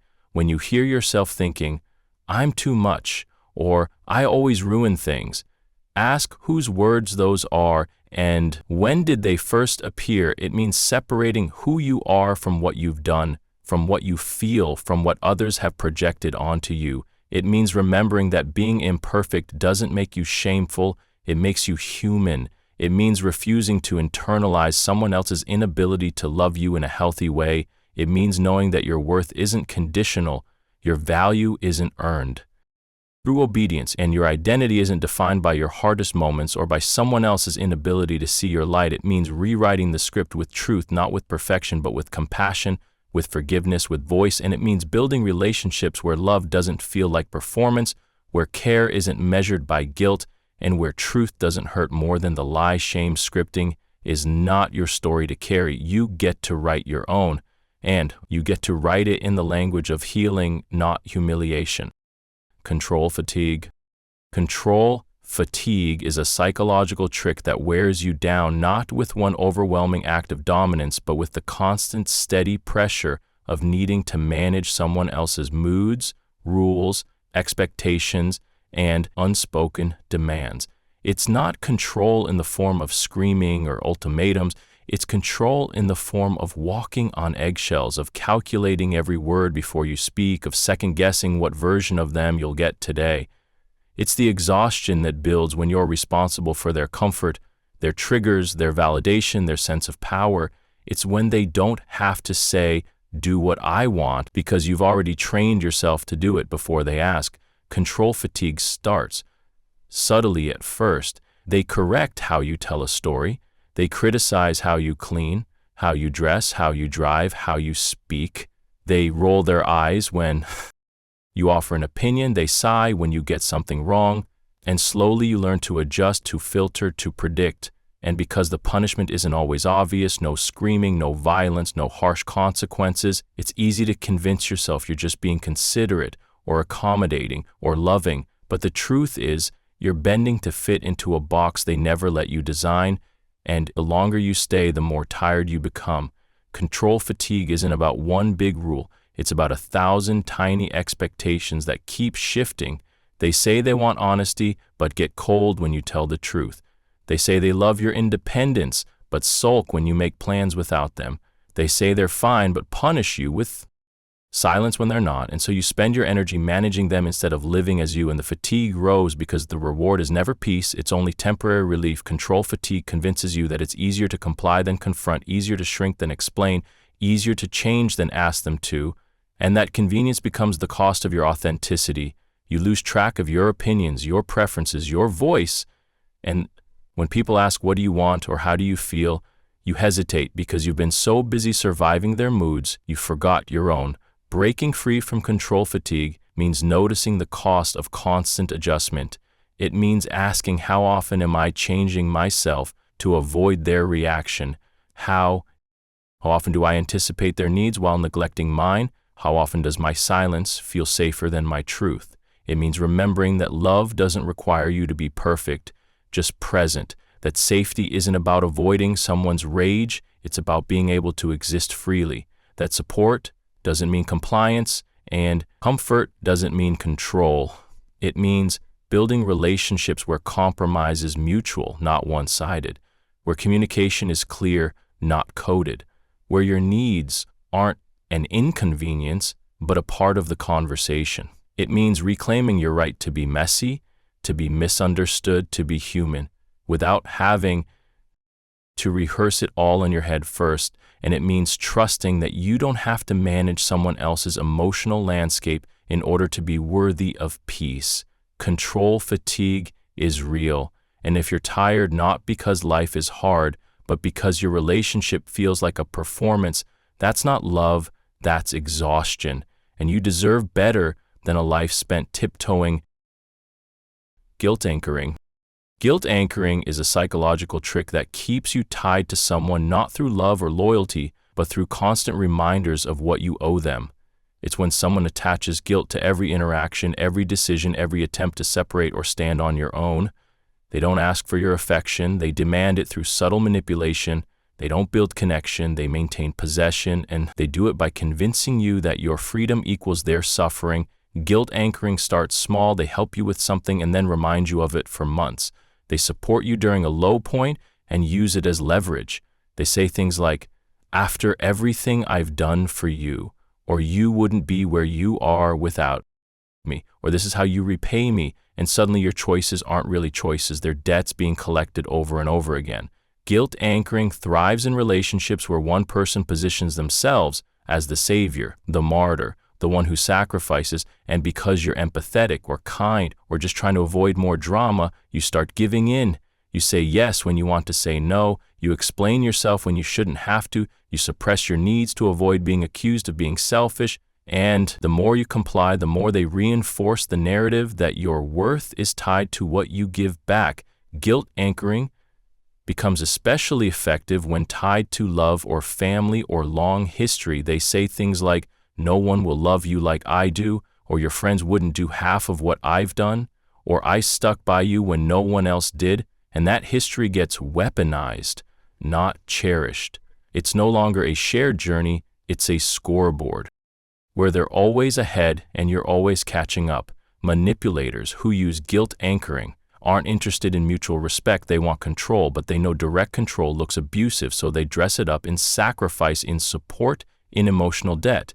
They make you believe that leaving them would make you ungrateful, setting a boundary would make you cold, saying no would make you cruel, and that illusion becomes the chain you carry, even when everything inside you wants to walk away. Guilt anchoring also distorts your memory. They remind you of their good moments and conveniently erase the harm they caused. They point to the times they were there, but ignore the damage they did while being there. They make you feel like their suffering is your fault, and their unhappiness is your responsibility. And even when you know better, you still feel it in your stomach, that ache that says, maybe I do owe them, maybe I am wrong, maybe I shouldn't leave. Breaking free from guilt anchoring means naming it for what it is: manipulation disguised as gratitude, obligation disguised as intimacy. It means remembering that love given freely should never be used as a cage, that help offered without consent is not a debt you owe, that your autonomy is not a betrayal. It means asking yourself, do I feel free here, or do I feel trapped? Do I choose this connection, or do I fear the guilt of leaving it? It means building boundaries, not to hurt them, but to heal yourself. Not out of cruelty, but out of clarity. It means understanding that people who love you will never make your freedom feel like a sin, will never demand repayment for their kindness, will never anchor you to the past to control your future. Guilt anchoring is not love, it's ownership. And you are not property, you are not a project, you are not a bill waiting to be paid. Your story does not belong to anyone else. No matter what they gave you, no matter what they did for you, your peace is not something you owe, it's something you claim. Truth twisting. Truth twisting is a psychological trick that takes facts, bends them, reframes them, and serves them back to you in a way that makes you doubt your memory, your perspective, and even your sanity. It's when someone doesn't need to lie outright because they know how to distort the truth just enough to make it feel like you're the one who misunderstood or misheard or misremembered. They don't deny reality, they reshape it. They mix just enough truth with manipulation to keep you from trusting your own instincts. They say things like, That's not what I said, you're taking it out of context. Or you always twist things and now suddenly the conversation isn't about what happened, it's about how unreliable you are. Truth twisting often happens so gradually that you don't realize it's happening until you're second-guessing everything. It starts with little corrections, no, I said that differently, or I didn't mean it like that, or I was just joking. And then it expands to entire events, arguments, promises, betrayals that are all rewritten in real time. They shift timelines, they reassign blame, they change intentions, and when you try to hold on to what you know, they accuse you of being dramatic, unstable, or holding grudges. Truth twisting is especially dangerous because it doesn't just distort your perception of them, it distorts your perception of yourself. You begin to question your emotional responses, your memories, your ability to trust yourself. You become dependent on their version of reality because it's the only one that doesn't lead to conflict. And soon you find yourself saying things like, maybe I'm remembering wrong, maybe it was my fault, maybe they're right. And that's exactly how the manipulation works. Truth twisting allows them to erase their wrongdoings while maintaining control over your trust, over the narrative, over your mind. They don't admit to the things that hurt you. They redefine them. They take something cruel they said and call it tough love. They take a broken promise and call it a misunderstanding. They take your pain and call it projection, and in doing so, they rob you of the clarity, closure you need to heal. Truth twisting also isolates you. It makes you afraid to talk to others about what's happening because you can't quite explain it. It's not overt, it's not simple, it's layered and confusing, and when you do open up, people might say things like, they don't seem like that type, or maybe it was just a miscommunication, and that feeds the manipulation because now you're not only questioning yourself in private, you're being questioned in public. Breaking free from truth twisting means drawing a hard line around your perception. It means saying, I know what I heard, I know what I felt, I know what happened. Even if they deny it, even if they rewrite it, even if they label your clarity as conflict, it means writing things down, keeping records, trusting the patterns over the apologies. It means refusing to debate your reality with someone who benefits from you doubting it. It means understanding that memory isn't always perfect, but repeated distortion is never innocent. It means knowing that truth doesn't require approval or agreement to still be true. And most importantly, it means choosing to believe yourself again, even if no one else does. Even if you've been trained not to, because truth twisting is not about confusion, it's about control. And the moment you reclaim your narrative is the moment you start to break that control for good. Your truth is not a threat, your voice is not the problem, and your memory is not your enemy. You are not crazy, you are waking up.